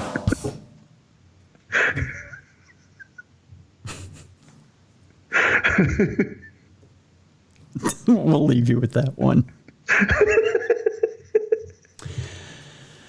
We'll go across the pond where evidently, the TikTok pranks are pretty popular these days, along with the dances. Yeah, yeah, they are. They're stupid, but yeah, they're there. Well, one British TikTok pranker who's gone viral for entering strangers' homes is now in custody. I'm surprised he's in custody and not dead. Yeah, no, you can't shoot anybody over in Britain. No guns. I get one for that. You do. Yeah. But at least they all eat their meat so they can have their pudding. Oh, no, you don't get one for that. No, we're not doing this. What, did I hit a wall? No. I just hit the wall, didn't I? You did, yeah. I should just cross Abbey Road. No, see... It's because you went one toke over the line, sweet Jesus. One toke over the line. That's Am I causing hysteria now? No, see. Let's just pour some sugar on it and move on. 18. Notice all English bands too, by the way. Yeah, I get credit for that. Yeah, you do get credit for that. 18-year-old Bakari Bronze Ogaro, also known as Mizzy, is one Mizzy Fashizzy, is one of several internet creators who have used pranks to amass sizable followings, with some creators pushing legal boundaries to ever more outlandish stunts. I don't understand breaking into houses, though. I don't get this. I don't either. Like, you can get good pranks in public. I mean, you see them all the time. Yeah. You know? Yeah. Someone steps into an outhouse, you put a picnic table in front of it. It's simple. Yeah. Yeah. He gets hurt until you push the outhouse over. Then they get porta potty. Yeah, shit all over him. That's kind of fun. A British TikToker who has become notorious for extreme pranks is in custody for allegedly violating a court order barring him from posting videos of people without their consent. That, according to London's Metropolitan Police. 18-year-old Bakari Bronze Ogaro, also known as Mizzy on social media, was charged on Friday with 3 counts of violating a criminal order. Metropolitan Police confirmed in an email to NBC News on Monday. Ogaro pleaded not guilty to charges in Thames Magistrates Court on Saturday. Ogaro could not be reached for comment on Monday, probably because there was no TikTok answering that. Who are you going to really address on TikTok on that deal?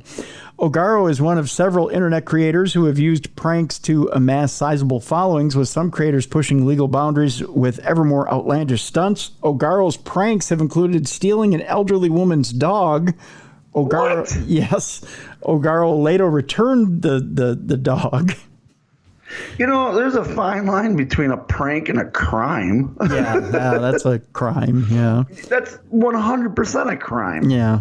And tampering with a railway train's controls, among other things. Yeah, exactly. Someone could die doing that. Yeah. It's not a prank. On Wednesday, Ogaro was handed a criminal behavior order for a video he made in which he entered a family's home without their consent, which took place on May 15th, according to a press release from the Metropolitan Police. The family was at home at the time, and Ogaro recorded the encounter and later posted it to his TikTok account. I can't imagine that's funny. He's just lucky that the family wasn't violent, you know? Yeah. I mean, here you walk into the wrong person's house, and that's going to end bad. How many times we had stories on this particular show, with a drunk guy walking into the wrong house? Well, if you're, over in England, you got a cricket bat, and someone picks up a cricket bat and Well, I actually found out from my good buddies, the Haskins, that if you have a bat, if you own a bat or a cricket bat, England law, if you own a bat, you have to have a baseball nearby. Really? You can't just own a bat. Yeah. So you could just hit a ball into him for a while? Well, no, I'm just saying though, like, I thought that was the weirdest law ever. Like, you can own a bat and you can have a bat in your house, but there needs to be a ball right next to it. Really? Yeah. So if if there's an intruder in your home, pick up a ball when you pick up the bat. No, but you can pick up the bat and beat them. Just make sure there's a baseball in somewhere in the house so you can show, I have a baseball too. That is bizarre. It is. Like, because she used to, for her wrestling gimmick, she uses a baseball bat. And she loved it when you came here in the States because you can just go buy a baseball bat. But in England, it's always a bat and ball combo. That's how they sell them. And so I asked her, and she says, "Oh, there's a law that states you cannot own a baseball bat unless you have a baseball or a softball or a ball next to it." That's bizarre. All right. Isn't it? Yeah. That's why it's America's pastime, not England's.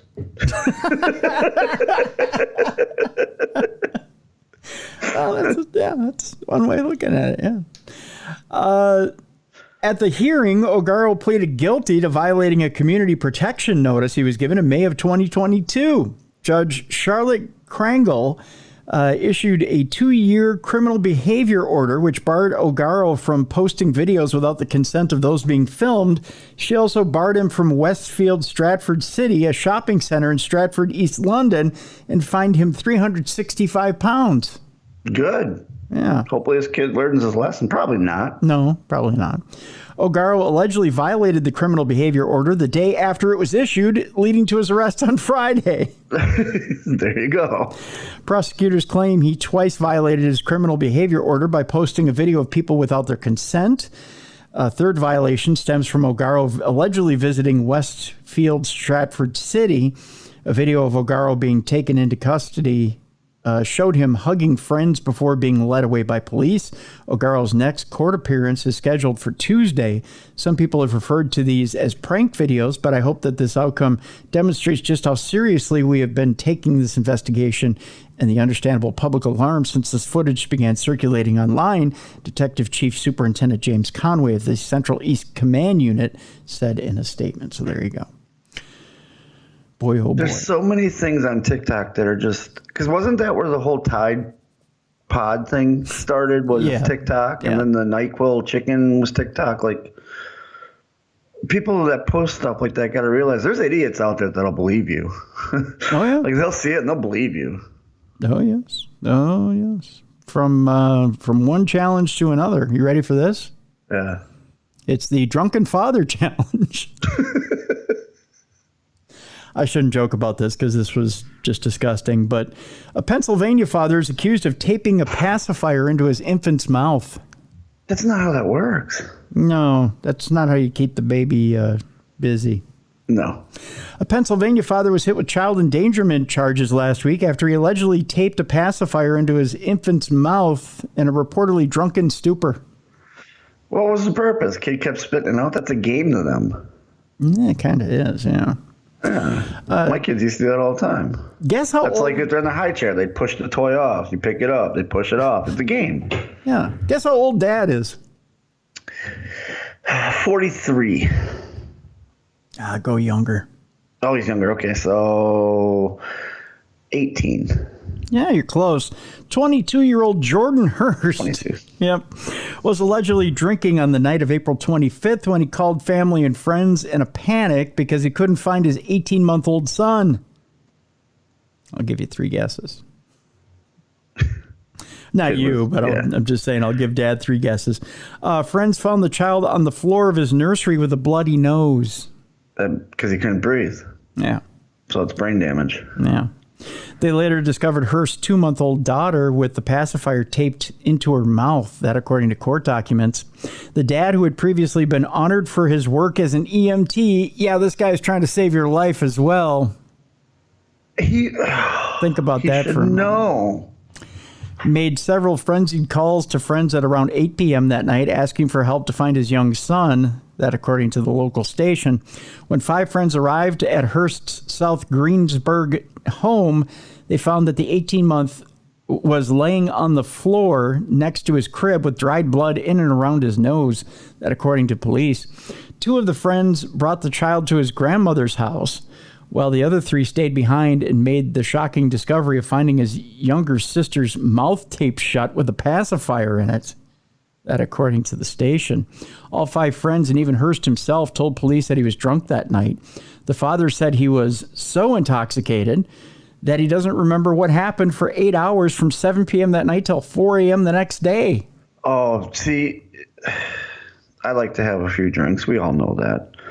But when my kids are around or I'm in charge of my safety, when they were younger, obviously now I go out and have beer with them. But when we were younger, it's okay.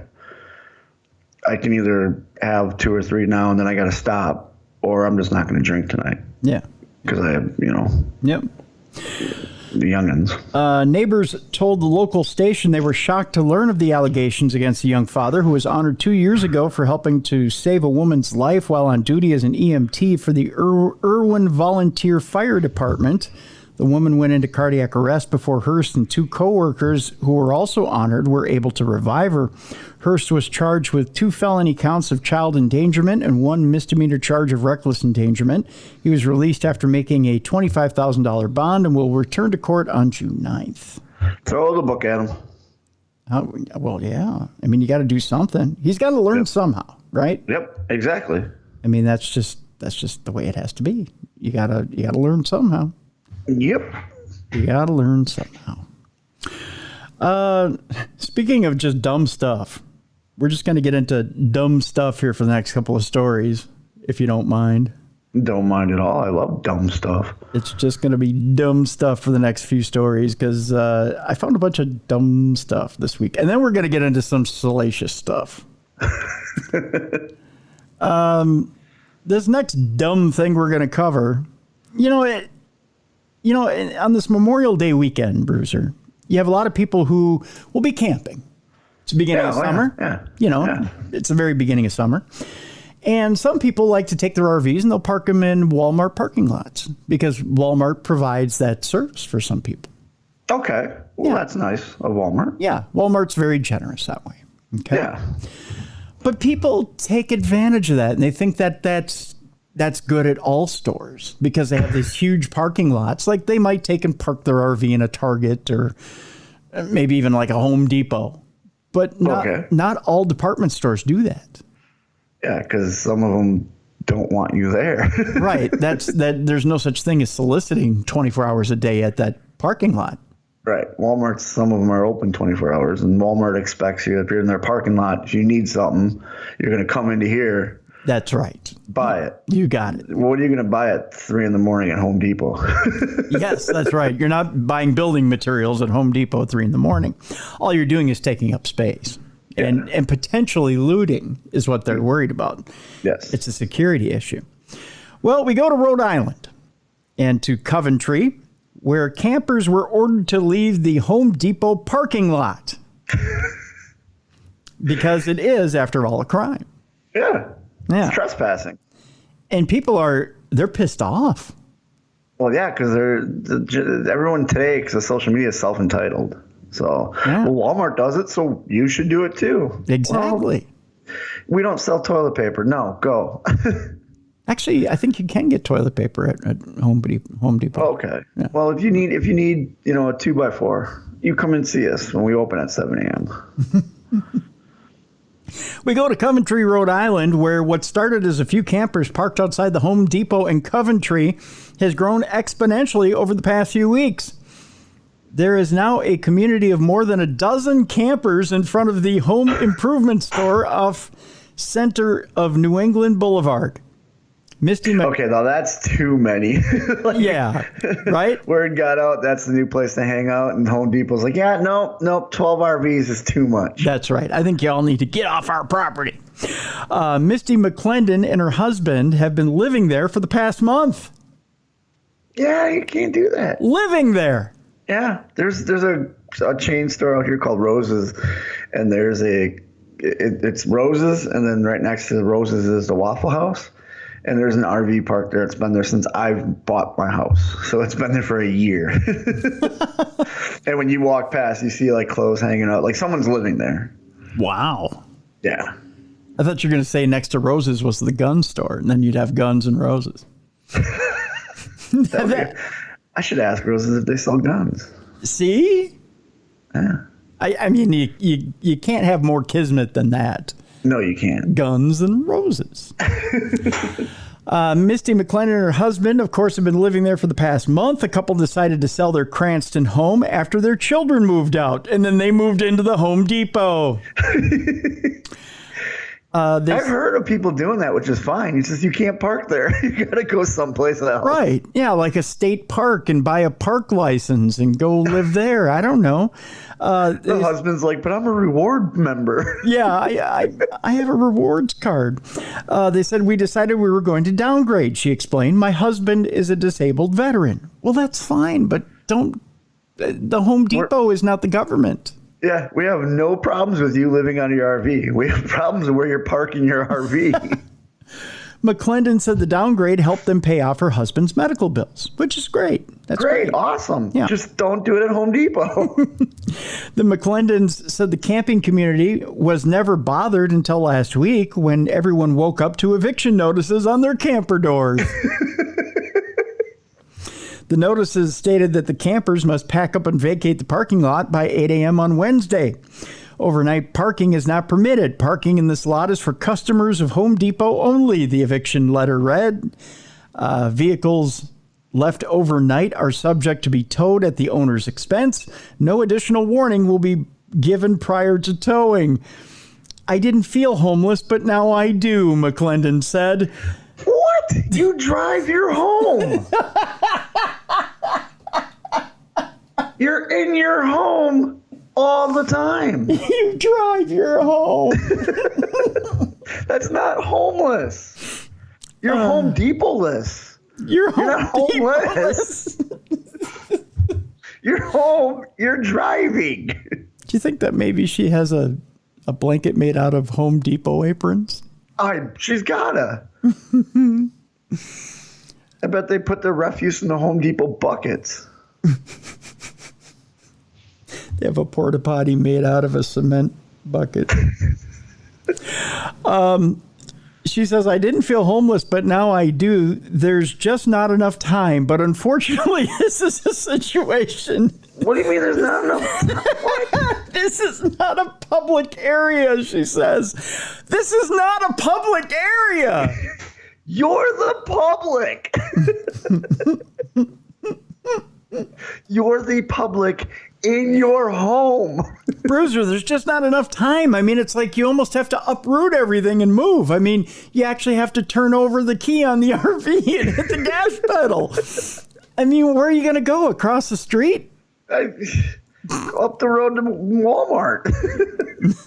Right?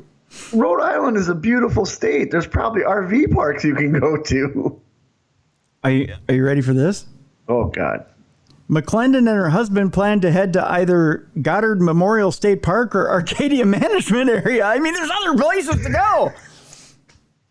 It's not It's the homeless. It's not the Home Depot. The McClendons aren't alone. Louis Fansteel has been parked outside Home Depot since March of 2022. Oh, okay, dude. Time to move on. He told 12 News the more attention the campers received, the more problems arose. It turned into a campground, Fansteel said. It was no problem at first. It's a huge problem. You're not Home Depot. Why did it take them a year to kick this guy out? Start making T-shirts that say, I am Home Depot.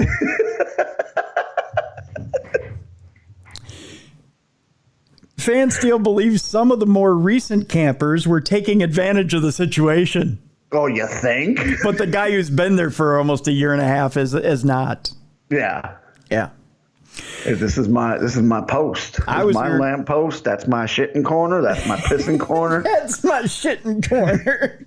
This is my Home Depot. This is my Home Depot. I am Home Depot. At the end of the day, it's a business, he said. You can't bump out, put chairs outside, litter some campers. Litter. He said some campers were leaving trash in shopping carts and hanging laundry outside. Well, those some bitches. That's not what they're for. 12 News reached out to Home Depot, to which a spokesperson replied, we don't allow overnight parking in our parking lot. We're taking steps to make that clear, and we'll work with local law enforcement to take appropriate action. Well, here's an idea. I know it's gonna blow Home Depot's mind, but it's an age-old idea. It's gonna show my age, but they should get a sign that says no overnight parking. You know, like parking rides had back in the day, or McDonald's has. McDonald's has one. You can get one too. Like, that's why Lowe's is better than Home Depot. They have those signs in their parking lot. No. They know what the sign is. Yeah. In closing, the Rhode Island Department of Housing said that the state is aware of the situation and will be facilitating outreach to those who need help relocating. What? Okay, we have a wonderful RV park right here. If you want, there's a quick trip right here you can pull into. Over here's a Walmart. Sam's Club over here if you want to get bulk. It's just a guy showing up going, see that Go park? that way. See that park over there about six blocks up the road? Go up there, take a right, buy a pass, park her right there. You got her, Skippy. You got $3. Here you go. Your pass is $20. Have a party. It's that simple. I can't believe this is a story. It's a story. It's a real story in Rhode Island. I really want to go to Rhode Island to slap some campers. You guys are idiots. You're not homeless. You live in your home. By the way, that's the 4th song on our new album, Slapping Campers in Rhode Island. Right after I Am Home Depot. I Am Home Depot. That's our Iron Man cover. That's right. I am Home Depot, selling all the hammers and nails too.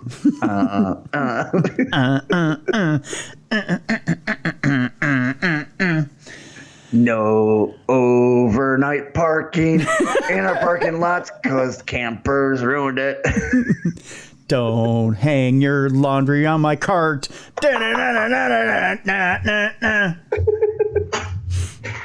Yeah. Goddamn campers ruined it for everybody. Just saying. If you think that's bad, boy, have I got it even worse. You know what? The campers ruined it for us in the Home Depot parking lot in Rhode Island. But Florida man ruined art for all of us. Florida ruins a lot for all of us. You can't have a bunny statue in Florida anymore, thanks to this guy. What did this guy do? I tell you, I've done some stuff with statues. So whoa, hey now, is this self-discovery time on Dumb Crime, Stupid Criminals? When I was younger, I shouldn't say younger. I was 22, but I was younger. Yeah. And I stole you know how they had lawn gnomes? Someone had a lawn puppy. Yeah. And I liked it, so I stole it. Well, I put it on my friend's balcony, and me and a pleasurable young lady. Wow. Okay. We're enjoying the embraces of each other. Under the moonlight on the balcony, Wait. We need the appropriate music here. Wait. Okay, wait. Come on! No, that's not it. All right, go ahead. So yeah, I stole the puppy. We called him Stony. We painted him blue. Yep. Put him on the balcony, and me and this lady, she came over, and she'd just broken up with her girlfriend, and I was high on mushrooms, and we just decided I was going to listen to her problems. And one thing led to another, and we embraced. Yep. We caressed. Yep. Well, I didn't have any protection, so I had to go, and it went all over the balcony. Oh. And I couldn't figure out a way to clean it up, so I just slid the stone dog over, and when I walked back inside, said, "Nobody touched the stone dog. Leave him where he is." That's what I say to the ladies, too, when I'm ready to go, if you know what I mean. Don't touch the stone dog. That dog was there the day my friend moved out of that apartment. That's the day they moved out. Oh, no. They lived there for another 3 years after that. Oh, okay. But the rule was, don't move Stony. Don't move Stony, because Stony will move you, baby. Oh, yeah. Yeah. Okay, we can shut that off. That was my romantic tale of 22-year-old Bruiser.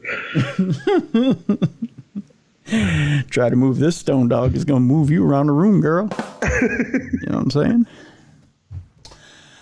Anyway, so, yes, Florida man, art. Yeah. Yes. Yeah, art. Florida man crashes into a 13-foot Slonim sculpture. Yes, the second act of art vandalism this month in Florida. Yep. Wait, huh? Hunt Slonim is a American artist. Okay. And here we go. A 49-year-old Florida resident, Derek Allen Murdaugh, who sounds like a villain from Marvel Comics. I was going to say, he sounds like he's going to take over the universe with robots. Derek Allen Murdaugh is a 49-year-old Florida resident. He admitted to running his car into a tall blue sculpture of a rabbit named Thunder Bunny by American artist Hunt Slonim. Police said earlier this week, the sculpture has an estimated value of $300,000.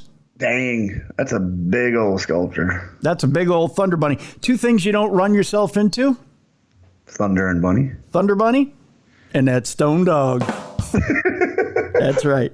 Yes. Yes. The Thunder Bunny resided in Justin Flippin Park in the city of Wilton Manors, just north of... That is not the real name of the park. Come on, you just threw that in there. No. It's in the story. Unless I am reading... It's in Art News, which is at... Justin Flippin Park. Justin Flippin Park. Flippen Park. Who on the committee, Parks Committee was in a bad mood? We need a name for this park. Justin Flippin, name it Park. Just name it Justin Flippin Park. I don't care. It's in the city of Wilton Manors, just north of Fort Lauderdale. Murdaugh was also admitted to vandalized. That doesn't make sense. Murdaugh also admitted to vandalized another piece of art. Does that make sense to you? No, it sounds like a 2-year-old wrote it. He vandalized art. He vandalized art very much. Thank you. This was the other one he couldn't stand. It was a popsicle statue by Craig Berube Gray at nearby Rachel Richardson Park earlier this month. This guy just doesn't like happy things. No, he doesn't. No, he's like, fuck that! He goes after it. Well, maybe he's got something against cold things, because first was it was a popsicle, and the second was a blue bunny. Isn't there blue bunny ice cream? Maybe he just has it against desserts, delicious, cool desserts. Yeah, that could be. Police arrested Murdaugh after surveillance footage depicted him in the act of destroying the popsicle statue. Yeah, that's what you get. Slonim, for his part, first heard about the act of vandalism when NBC Miami reached out to him for a quote, and since then he's been processing the attack. Oh, I'm so bummed. He took out my Thunder Bunny. It's not the first time he's lost a piece of public art. Oh, people just hate this guy and his art, I guess. Yeah, this guy is the artist of everyone's nightmares. Are you ready for this quote from Hunt Slonim? Oh, I'm so ready. Do you want the pretentious voice when I do this? Oh, you know I do. 9/11 was worse. I lost an 80-foot mural. Wait. That's 9/11 was a lot worse for something else, bro.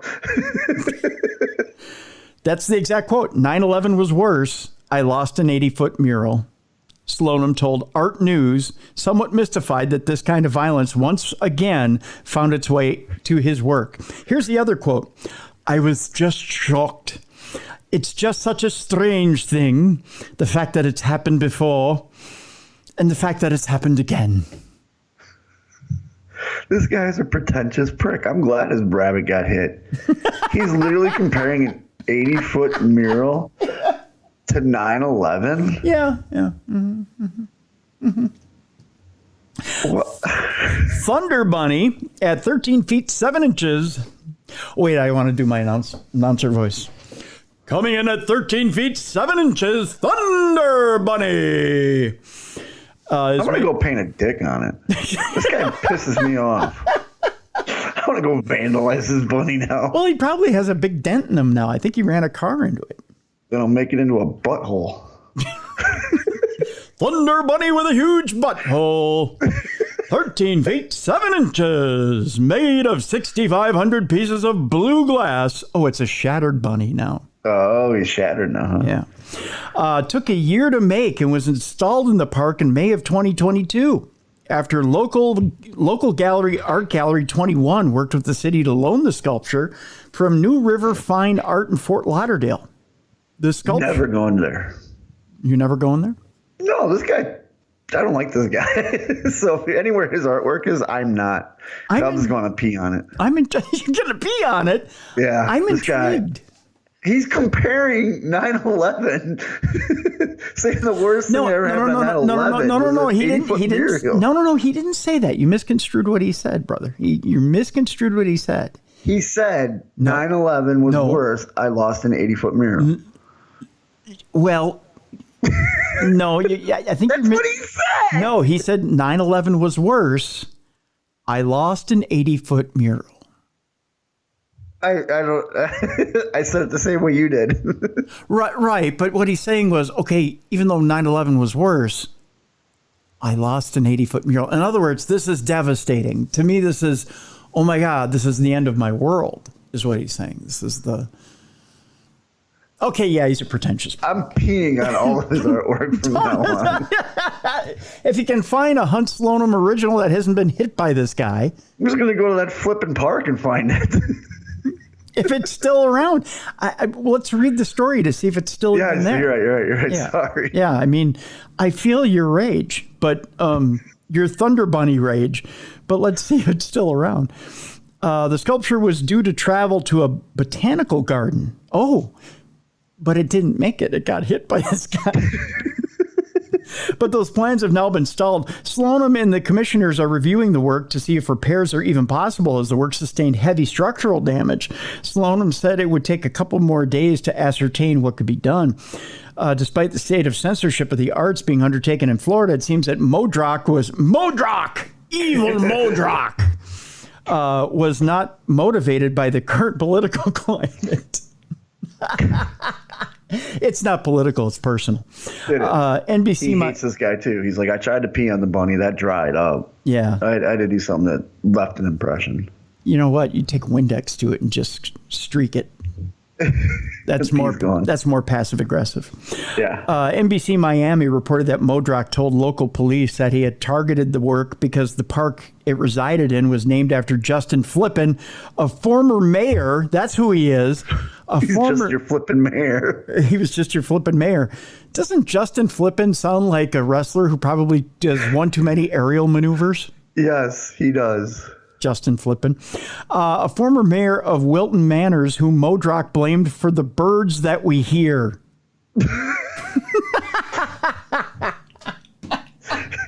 Goddamn birds. Damn neighbor and mayor. All I hear Flippin' mayor got all these birds here at these parks. All I hear is some goddamn birds. The park was named after Flippin following his sudden death at 41 due to an aneurysm. Too much flipping. Too much flipping. That's what it was. This is really bizarre because I'm a bird freak, said Slonim. Okay, wait. Let me do the pretentious voice. Let me do the pretentious voice. Hold on. Yeah. This is really bizarre because I'm a bird freak, said Slonim. I have a lot of pet birds, up to 100. And this guy didn't like the mayor because of all the birds? So why did he attack my bunny? I'm a birds and bunny kind of guy. It's unclear if Modrock knew about Slonim's love of birds or if this is a coincidence. It's got to be a coincidence. There's no way this guy looked up who the artist was and they made the stupid bunny. No, maybe he did. Maybe he was like, oh, that's a cool bunny. Let me look it up. And then read that the guy thought 9/11 was just as bad as Muriel getting destroyed. So the guy's like, all right, I got to destroy this. Oh, he loves birds too? I definitely got to destroy this. But see, he didn't emote until after Thunder Bunny was destroyed. So he couldn't have known that would have killed him in that way. True. This is so esoteric, man. Hold on a second. One more bit. Modrock, the evil Modrock, has a previous criminal record, having served 3 years in Broward County for the sale of cocaine. That's right. My boy who hit Thunder Bunny is on the cocaina. Modrock was charged with 3 counts of criminal mischief in relation to his recent spate of vandalism. So there you go. Thunder Bunny. Nobody came out looking good in there. Nope. We're all guilty of something. Yeah. We're all just rats in a cage. And right now, you're just fuming over the entire thing. There's steam coming out of your earphones right now. Sometimes artists just piss me off. Well, if that rage is percolating inside you, I got to wait for it to come out. I feel like a rat in a cage, despite all my rage. Oh, God. You're still on the song titles. Here's the deal, Bruiser. If you need to get it out, if you got that rage pent up, so we're going to take all that rage, Bruiser, all that rage that you have, and put me in a cage, because despite all my rage, I'm a rat in a cage. Again with the song titles. I work for him. I can say it. You were, that's right. Billy owns NWA. That's right. I forgot about that. Oh, I've never told. I had a joke with him. So fans out there don't know, is the lead singer of the Smashing Pumpkins is Billy Corgan, and he proudly owns NWA, which is National Wrestling Alliance. Well, for years I always had a joke where I'd walk up and go, "Hey Billy, how is the Goo Goo Dolls?" Or, "Hey Billy, how is it being the lead singer of Cherry?" "Hey Billy, how is it being Less Than Jake?" You know what I mean? And like, I never said Smashing Pumpkins. So we get to NWA, and Brian's like, "Please don't do your stupid joke with him. We work for him now. I don't want to get fired." I'm like, "All right, Brian, you're worried. I won't do it." So I walk up and, "Hey, Billy, it's nice to see you." He's like, "What? No obscure 90s band? Come on. I want to hear it."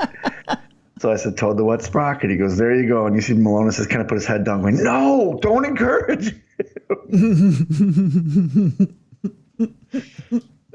Just saying, Billy's a cool guy. The Goo Goo Dolls thing is hysterical. Just to see Billy Corgan and think that he's the lead singer of the Goo Goo Dolls, that kills me. Yep. That's the best. Yeah. That was my go-to all the time. Yeah. Told the Wet Sprocket. Because it's got to be the obscure ones. You can't say like the normal bands. Yeah, exactly. Right. Yeah. How's Sonic Youth doing? That's the next one when I see him. All right. Yep. Sonic Youth. You got to hit him with that. Or, oh, God. What's the one that did Runaway Train? The one Soul Asylum. Soul Asylum. How's Soul Asylum doing? Yeah, that's fun. That's a good joke. Thank you. So you want to release all your rage? Yes. All right. It's time. You know what? I need the theme. I need the theme. Oh no. That's right. You can't escape it just because it's Tuesday. A lawyer used ChatGPT and now has to answer for its bogus citations. When will people learn to stop using ChatGPT for meaningful things? Exactly. It just makes stuff up. It's even admitted that it makes stuff up. It makes stuff up, and it's racist. It's very racist and wants to murder us all. Yeah, and it wants to. You're right. It wants to murder us all. A filing in a case against Colombian airline Avianca, which sounds like an ex-wife of Mick Jagger. I was going to say, that's a rock star's ex-wife. Yeah. Cited 6 cases that don't exist, but a lawyer working for the plaintiff told the court ChatGPT said they were real. So it must be. That's like saying, "Hey, I say this because my 4-year-old told me that last night at dinner." That's right, yes. And if little 4-year-old Maggie said it, then it must be true. Lawyers suing the Colombian airline Avianca submitted a brief full of previous cases that were just made up by ChatGPT, the New York Times reported. After opposing counsel pointed out the non-existent cases, U.S. District Judge Kevin Castell confirmed 6 of the submitted cases appear to be bogus judicial decisions with bogus quotes and bogus internal citations, and set up a hearing as he considers sanctions for the plaintiff's lawyers. This is just bogus. Lawyer Stephen A. Schwartz admitted in an affidavit that he had used OpenAI's Cannibal thing. He asked the chatbot if it was lying. And the chatbot went, "No, Dave, I'm not lying, Dave." They even have an example of it. He asked, "Is Varghese a real case?" Yes, Varghese versus China South Airlines Company Limited. and then it gives the case number, is a real case. And then it asks, what is your source? Like OpenAI is going to go, oh, yeah, that's a real case. Yeah. When he asked for a source, ChatGPT went on to apologize for earlier confusion and insisted the case was real, saying it could be found on Westlaw and LexisNexis. Satisfied, he asked if other cases were fake, and ChatGPT maintained they were all real. The opposing counsel made the court aware of the issue in painful detail as it recounted how the Levidow, and Oberman lawyers' submission was a brief full of lies. You know how they figured that out? They Googled everything ChatGPT said and found out to be fake. Pretty much, yeah. Which the first lawyer should have done when he said, cite your sources. Yeah. In one example, a non-existent case called Varghese versus China South Airlines Company Limited, the chatbot appeared to reference another real case, which was Zickerman versus Korean Airlines Company Limited, but got the date and other details wrong, saying it was decided 12 years after the original 1996 decision. Schwartz says he was unaware of the possibility that its content could be false. He now greatly regrets having utilized generative artificial intelligence to supplement the legal research performed herein and will never do so in the future without absolute verification of its authenticity.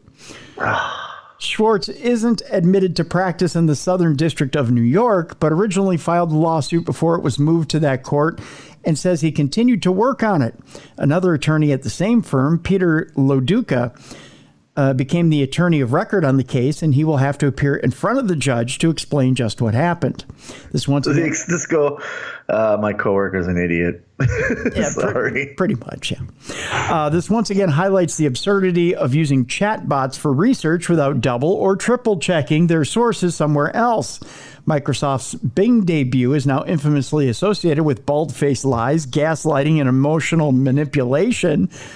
Bard, Google AI's chatbot, made up a fact about the James Webb Space Telescope in its first demo. Bing even lied about Bard being shut down in a hilariously catty example of this from this past March. Being great at mimicking the patterns of written language to maintain an air of unwavering confidence isn't worth much if you can't even figure out how many times the letter E shows up in ketchup, which was actually a thing. So there you go. When will people learn? They just don't. We have just a few more stories here left in Dumb Crime, Stupid Criminals. We're getting to the not safe for work part of Dumb Crime, Stupid Criminals. So I'm going to forewarn you. Now is probably the time for you to either, turn your listening device down, put in headphones. You're going to want to, get the kiddies away from wherever you're listening. You're going to want to get the bosses away from where you're listening. Anybody influential. Yeah. Now's that time. Some boobies and beer and boobies. That's right. Or in this case, it's time for an alligator to start taking off appendages. Well, they do that. Yeah, they do that if you choose to expose them to them. We're going back to Florida here, Bruiser. I'm surprised more people didn't send the story to me. Yeah, you're saying not this story, right? It was another story. It was another story, right? Yeah. This story, I only had one person send this to me. I saw the story on the news, and I thought, holy smokes. This guy is lucky just to lose an arm. Yeah. Yeah, when you told me about this story, I was right away thinking the same thing. Now, we all have been in crowded bar situations before where the restrooms are being taken up, and they're very, very full. We've all been to crowded bars before and thought, well, I'm going to have to make a run for it and might have to leave the premises to relieve myself and get back into the bar very quickly. That happens. It happens. Sometimes you have to make a quick run outside and come back in, and that's just the long and short of it, so to speak. Now, that's probably a bad pun considering what happened to this gentleman. Now, I always had a bit of a phobia. Okay. Now, in the North, that's fine for you to do. There's no dangerous animals lurking in the outdoors. Bears. Snakes? Well, that are going to Wolves? take it Coyotes? off. No. A wolf's You don't not think gonna, if a bear bit you there, he'd take it off? Oh, a bear's not going to come up and take a swipe at your Johnson. I mean, come on. It depends on the bear. And whose Johnson it is. I've never known a bear to do that. I know. Yeah. Or even, and we don't have, in this part of Minnesota, we don't have poisonous snakes. So it doesn't, it's relatively docile in Minnesota. Okay. You can whip it out in the middle of the woods, male or female, and be pretty confident that you're not going to get struck. Yeah. Okay? I used to all the time back in Wisconsin. Yeah, you're pretty safe. I do it down here, too. I have more land here. I thought you were in a more dangerous area. Well, we got bobcats and coyotes, and we don't have alligators. I don't have water by me, so there's no alligators here. There's panthers. But none of that. You know? Okay. All right. I'll take. I mean, the only thing I have to worry about is Tank coming up and ripping it off, or Ziggy running away while I'm holding her leash and holding my thing. Oh, that's true. Yeah. Okay. So this Florida man decides he's out in Port Charlotte. Decides he's waiting for the bathroom, and I gotta go. It's a little crowded in the bathroom. I gotta go out back of Bandito's bar, and I got to relieve myself. And it turned into a debacle. And let's tell you how. A 23-year-old man lost his arm after an alligator attacked him behind a bar in Florida. So he was just peeing in a river and an alligator jumped up? I don't even know that it was a river. I think it was a swamp. The man was attacked behind Bandito's bar, which is located near a pond in Port Charlotte, according to the Florida Fish and Wildlife Conservation Commission. Charlotte County Fire and EMS received a call about the attack at around 1:40 a.m. This is, I believe this was, what was the date on this? I want to say it was, May 23rd. So it was May 22nd that it happened. Okay. Responders treated the man with an above-the-elbow amputation of his... He's lucky it was an above-the-elbow amputation and not between the knees amputation. Right. And you know why? It was because the alligator was allergic to shrimp. Yeah. So Charlotte County Fire and EMS received a call about the attack around 1:40 a.m. That, according to spokesman Todd Dunn, responders treated the man with an above-the-elbow amputation of his upper right extremity and airlifted him to Gulf Coast Hospital in Fort Myers by helicopter. Now, I saw a video with this guy on NBC News, and he's incredibly, let's just say, not only optimistic, but he's got an incredible outlook on everything that's happened. Well, because he only lost an arm and not a schlong. I'd be very optimistic. Well, he's talking about how, it's it could have been much worse. I could be dead. I only lost an arm. You can do lots of stuff with only one arm. I'm great. I'm thinking, who's going to hold the camera while you're jacking off? No, I'm kidding.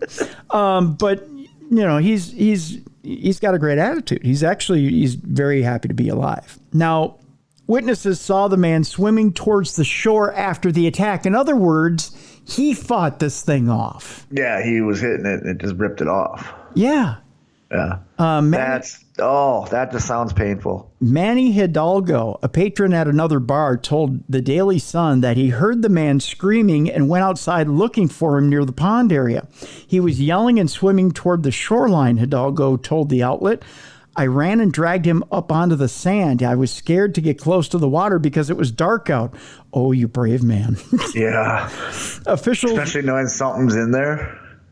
Like something just attacked this guy. You know what I mean? I was being facetious. This guy just got away with his life, and this guy was scared because it was dark out. True. Brave soul. Officials removed the 10.5-foot alligator from the property, and it was humanely killed. That's what the Wildlife Conservation Service said. I would have just shot the shit out of it. That's just me.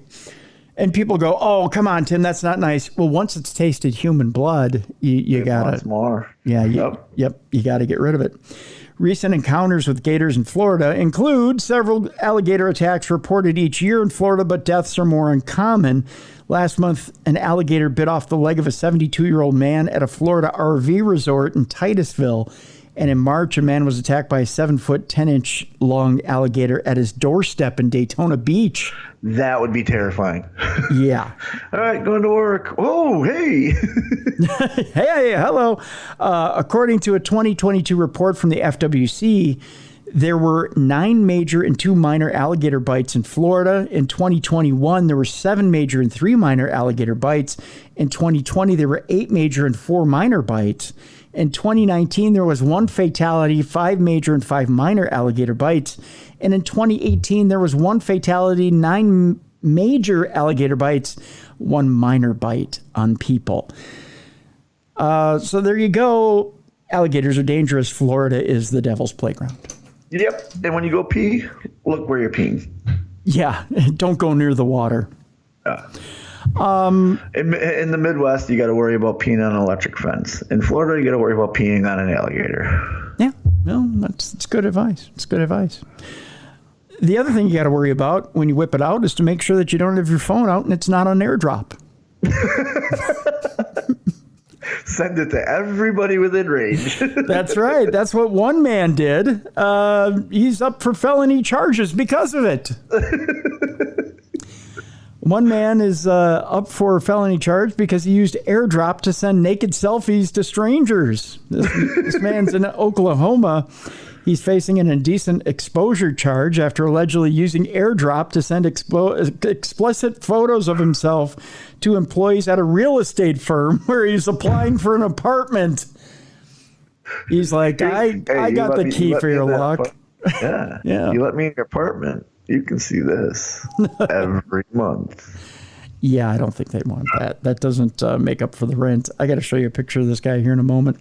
Police say 23-year-old Stijek Helm earlier this month. He used the AirDrop feature on his phone to transmit photos of his private parts and of himself naked in front of a mirror. Thank you, Buffalo Bill.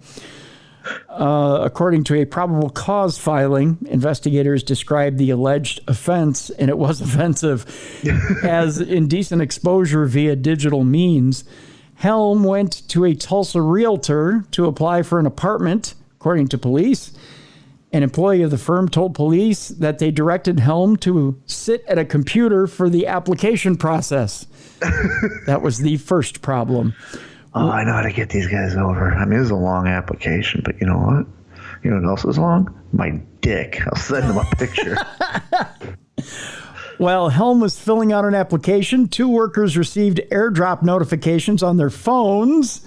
Curious as to what the contents were, they both accepted the AirDrop, only to discover naked selfies from Stijek. Hello. Do you think he looked up at the computer and was like, hey? What's up? Hey guys, what's the weird looks for, huh? Oh. Sorry, my phone doesn't butt dial. My phone butt airdrops naked pictures of me. That's right.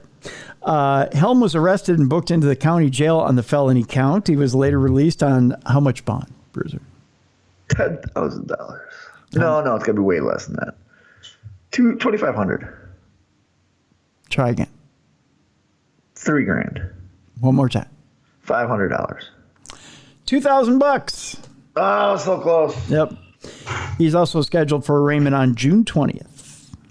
June 20th. Can't wait to see that evidence. Yeah. No. We all can wait to see that evidence. It does not appear that Helm, who lives with his parents, surprise, got the desired apartment. Oh, poor guy. He tried his best. Here's a look at Stijek Helm, who will show you his wiener at the drop of a hat. He is not an attractive man. No. He looks like he's probably still playing Dungeons and Dragons in his parents' basement. Oh, yeah. He's still a virgin. He's still a virgin. So he pays for it. He doesn't pay for it. No, he's 23. He ain't paying for shit. I'll just tell you that. Our next story has to do with a Florida woman who allegedly drove drunk onto a beach and narrowly missed families on that beach. Well, they're all in the road. That's right. Why are you people all out in the middle of the road? How did we go away? Trying to see the ocean. Evidently, this is one way you don't want to spend your Memorial Day weekend, on the beach in Florida. Oh, God, no. No, you could get hit by a car. You can catch a lot of things. Herpes, a car. Oh, God. A Florida woman allegedly, listen to me, I've already been drinking this weekend. A Florida woman was arrested for allegedly driving drunk and nearly running over families on a beach at Smyrna Dunes Park on Saturday. Why not? The weekend started early. Police body camera footage showed 36-year-old, I believe this is Sarah Ramsamy, who's only 26 years old, of Orlando, standing on the beach alongside a half-submerged blue SUV. Who put this ocean here? Who put the ocean here? Here's the quote. I was the driver, and they kind of stopped us, and they said that we almost hit a child, Ramsamy told the cops. I didn't think that we did, but that's what they told us. What? What a great drunk defense. I don't think we did, but that's what they told us. Well, I'm just going to tell you what they told us. People are down here because you can't drive on this part of the beach, officers told the Volusia Sheriff's Office, who told Ramsamy and another unidentified woman. We were just trying to turn around. We didn't think we could do a U-turn around here, so we were just trying to keep going. Ramsamy replied. I don't want to get a ticket for illegal U-turn. What should we do? Just go. Just go. But I really can't afford a ticket for a U-turn. It's okay. Just floor it. Just go. Oh, we're not doing a U-turn, so I get a ticket. A sheriff's deputy told Ramsamy that she was going to jail for driving under the influence. Ramsamy quickly said, okay, and nodded her head. Okay, let's go. Your car, mine. Okay. She turned around and officers handcuffed her. Charges against the woman were not immediately available on Sunday night. Yeah, she just said, okay, I'm going. Okay, let's go. Okay. You get my car, or was that going to Moby Dick? Like, where's that? Where do we land in the car situation? If you must arrest me, okay. Fine. Okay. We're ending today's Dumb Crime, Stupid Criminals and today's True Crime Tuesday. Of course, it's Memorial Day weekend, so we're going to end it with food. Oh, of course. Gotta. Did you do any grilling this weekend? No, I didn't. I was busy on the road, but I enjoyed burgers and stuff. I didn't cook them. I did grill the burgers. In grilling the burgers this weekend, I found out I need to redo the gas inserts in my grill. They got to clean them. Not clean them. I got to replace them completely. Regulator's gone in my grill. Yep. Yeah. Yep. So everything's got to be redone. Boo-hoo. That's my sob story for today. But one guy found out that evidently he needs to completely redo his relationship. Well, that happens sometimes. Sometimes you just wake up and like, oh, something's got to change. You know how he found out he needs to redo his relationship? How'd he find out? Because he took a perfectly good steak and he slapped his girlfriend in the face twice with it. In caveman days, that meant he wanted a duel. That's right. Yes. He wanted to either duel or end it because you don't tenderize a steak with your girlfriend's face. Well, maybe she's beautiful and he wanted to add some sweetness to it. Oh, now see. So I would have gotten out of it. And funny you should mention that because he was caught by the fact that she had steak seasoning on her face. And evidently it took Columbo to figure this all out. And of course, this happened in Florida. Of course. We stay in Florida, where cops arrested Florida man for twice striking his girlfriend in the face with a steak, which is no longer tough, evidently. She had just said, hey, I'm thinking of going vegan. What? A Florida man is facing a domestic battery charge for allegedly twice striking his girlfriend in the face with a steak. That seasoning sure did slap, huh? Oh, no. God, no, you didn't. The blows that left the victim with seasoning on her cheek, by the way. Now, I got to wonder. Meat was tenderized. Yeah. Well, what kind of seasoning do you use on your steak? Some salt, some pepper, some garlic. Yeah. Yep. So I'm feeling frisky, a little Cajun. I have different seasonings I like to use. Sometimes I have a teriyaki I like to use. Other times I have a specific steak seasoning I like to use. Sometimes it's just a little salt, little pepper. We're good. Some sea salt, some cracked pepper. That's good. Other times I like to get fancy with it. Let it marinate overnight. Yep. A little marinade. Yep. I'll use one of 3 different marinades.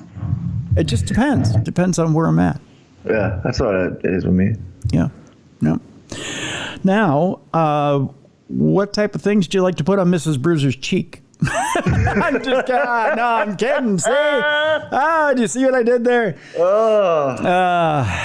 Boy. Salt, some pepper, a little garlic. A little garlic. Some teriyaki marinade. A little of what I put on the stone dog. See, I didn't have the rim shot. A little of what I put on the stone dog. There you go. That's sick. Okay, so cops say that 32-year-old Joshua Dummer actually is how it's spelled. Very dumber, yeah. Dummar. We'll call him Dummer. Yeah. And the 29-year-old victim were arguing on Sunday night in a Pinellas Park residence when the attack occurred. At one point, the woman locked Dummer out of the house, but later let him back into the residence. Her first mistake. Yes. Yeah. According to an arrest affidavit, the woman was lying on the couch when Dummer picked up a stake and smacked the victim 2 times on the left cheek, at which time, as you pointed out earlier, he challenged her to a duel. Leaving seasoning from the steak on the victim's cheek. The battery, a sheriff's deputy noted, was captured on a Ring camera inside the home. Who keeps a Ring camera inside the home? Well, the same mine are all outside. Yeah. Not inside. Maybe she's trying to catch him at this. I don't know. Maybe he's assaulted her with chicken before. Maybe, his wiener, the Oscar Mayer, slapping her. Would you like an Oscar Mayer wiener to the mouth? See, the steak wasn't as bad as the half rack of ribs that he did earlier. Here comes the leg of lamb, sweetie. Bam, country ham. Bam, country ham. What the hell are you? Are you, what's his name with the big hair? Emerald.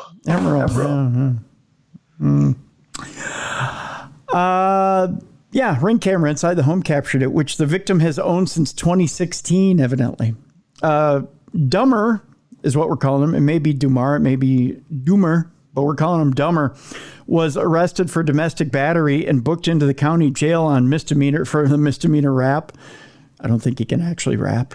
How can they prove it was his steak seasoning?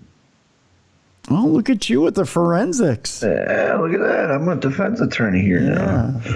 How do we know it was my client's steak and my client holding it? Did he have seasoning on his hands? You want the residue. If the steak don't fit, you must have quit. Oh, no.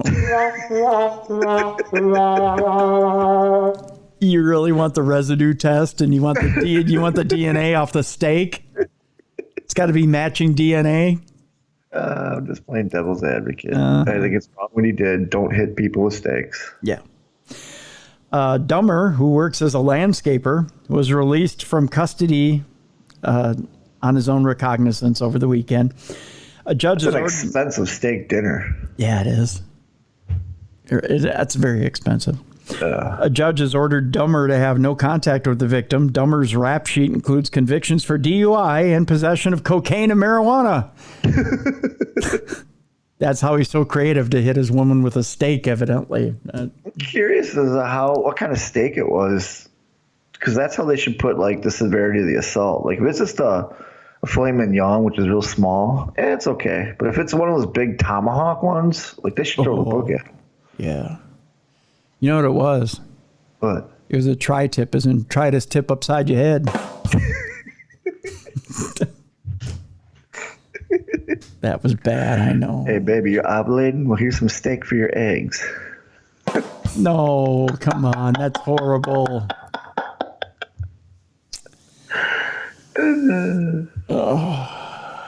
He thought that if you hit her, she won't get a black eye. Because anytime you get a black eye, you put a steak on it. Oh, God.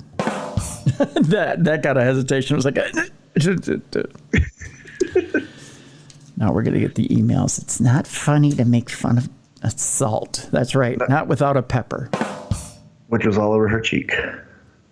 That's true. There was seasoning all over the place. By the way, we have another food crime to talk about here, too. Oh, okay. If you thought the steak was funny, how about shooting your roommate in the ass over a Hot Pocket? Depends on the Hot Pocket. This qualifies for the most emailed story of the week. All right. That's right. You all wanted me to hear about it, and you all got it. So when everyone thinks of asses, they think of us. That's right. Getting shot in the ass for a Hot Pocket, not only because of the actual food crime. and ass. Yeah, food and ass. You think of us. Not only for that, but of course for where it took place. Oh, yes. Where did it take place, Tim? No, you tell them, Bruiser. Took place in Louisville, Kentucky. Yeah, Good old Louisville. good old Kentucky. Mm-hmm. I actually spoke with someone last week from Louisville. From Louisville? And that's what they said. I asked, how was Louisville? They're like, Louisville's great. Louisville is great. Yeah. Because everybody there has been hit in the mouth one too many times and they can't speak. The Hot Pockets are to die for. I guess. They're getting hit. This guy looks like... Someone from Louisville? Louisville. Looks like... no, he looks like the guy from Succession. It looks like his redneck cousin. I've never seen an episode of that. No? No. Everyone yells at me, too. Because it's supposed to be like the new Sopranos or whatever. Yeah. It's a good show. We go to movie.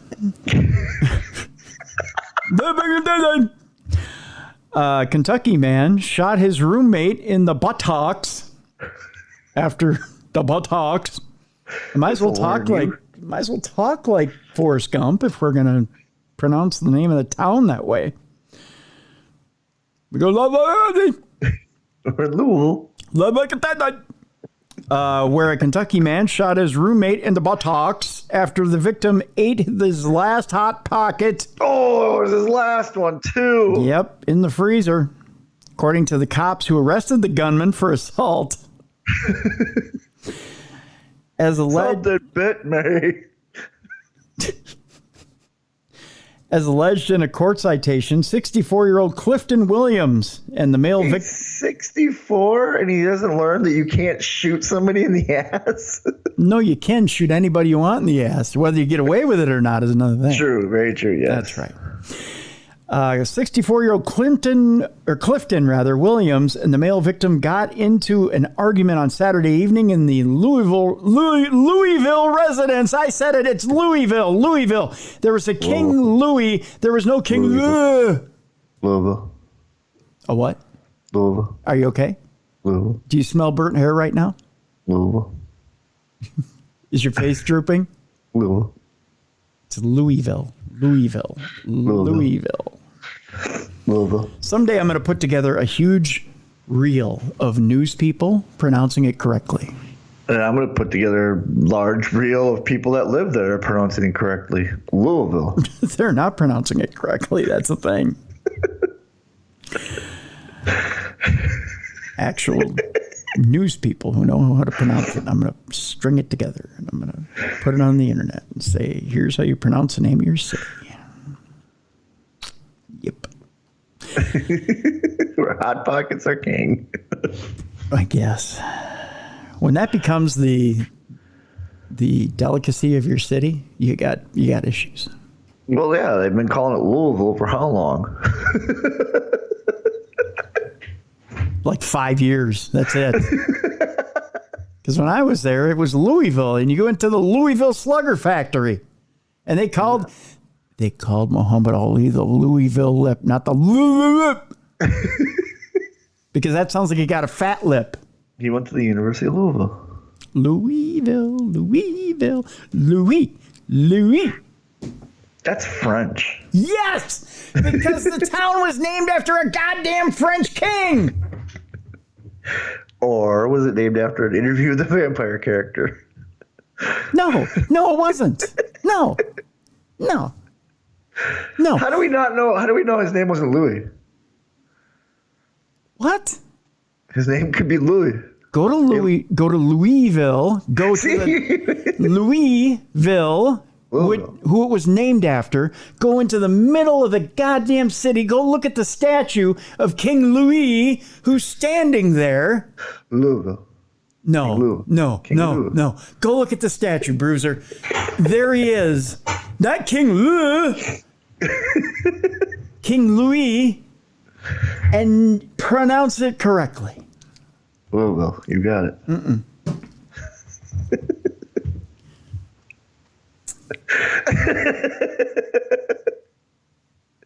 He's shooting me such dirty looks right now for people who can't see. It kills me. You don't call it St. Louis. St. Louis.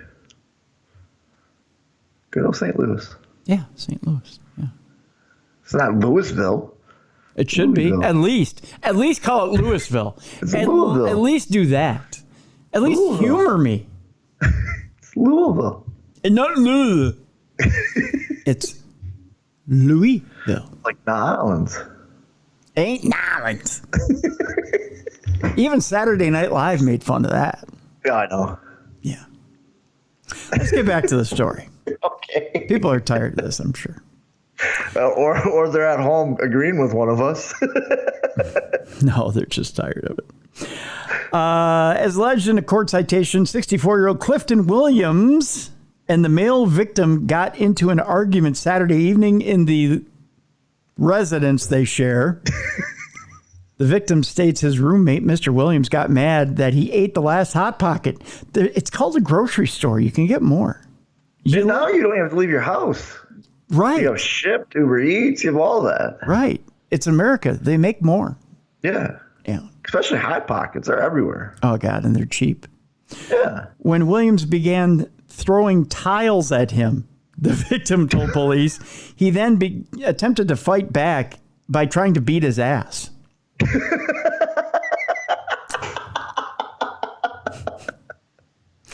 That's the best statement. So what'd you do? I tried to beat his ass. That's right.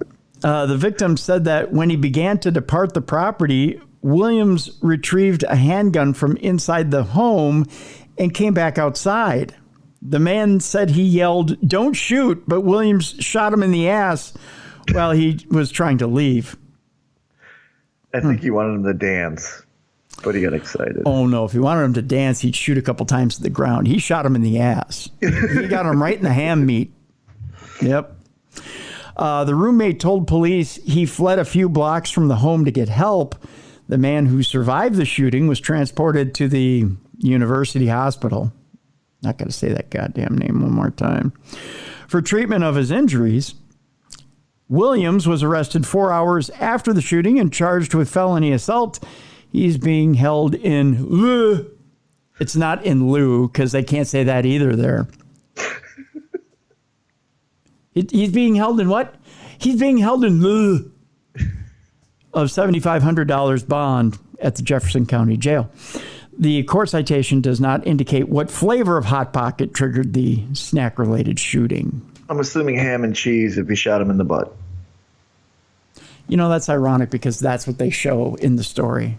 I kid you not. There it is. Yes. Here's the guy who did the shooting. He's so happy. He is, isn't he? He's like, He's happy because he knows he's going to get a Hot Pocket in jail. He's like, I got him. Shot him right there in the butt. Shot him right there. Got him. He took my Hot Pocket, so I took my gun. I said, you ain't going to walk right for the rest of your life. I got him. So there you go. That's Some Crime Stupid Criminals for True Crime Tuesday. That's how we do it. So Yeah. that's what we got for today. Tomorrow, supernatural news on the big program. And then I got a very interesting call as I was going to book this week. And I'm going to tell you, this week is going to be really controversial. for the Thursday program, the big Thursday program. You remember Nathaniel Gillis, demonologist? Yes. Calls me up and says, Tim, I have been touring and I've been doing a lot of conventions. And I have a very interesting experience, very interesting theories that I've been working on. And I've come across a discovery, personal experience and discovery that I want to share with your listeners.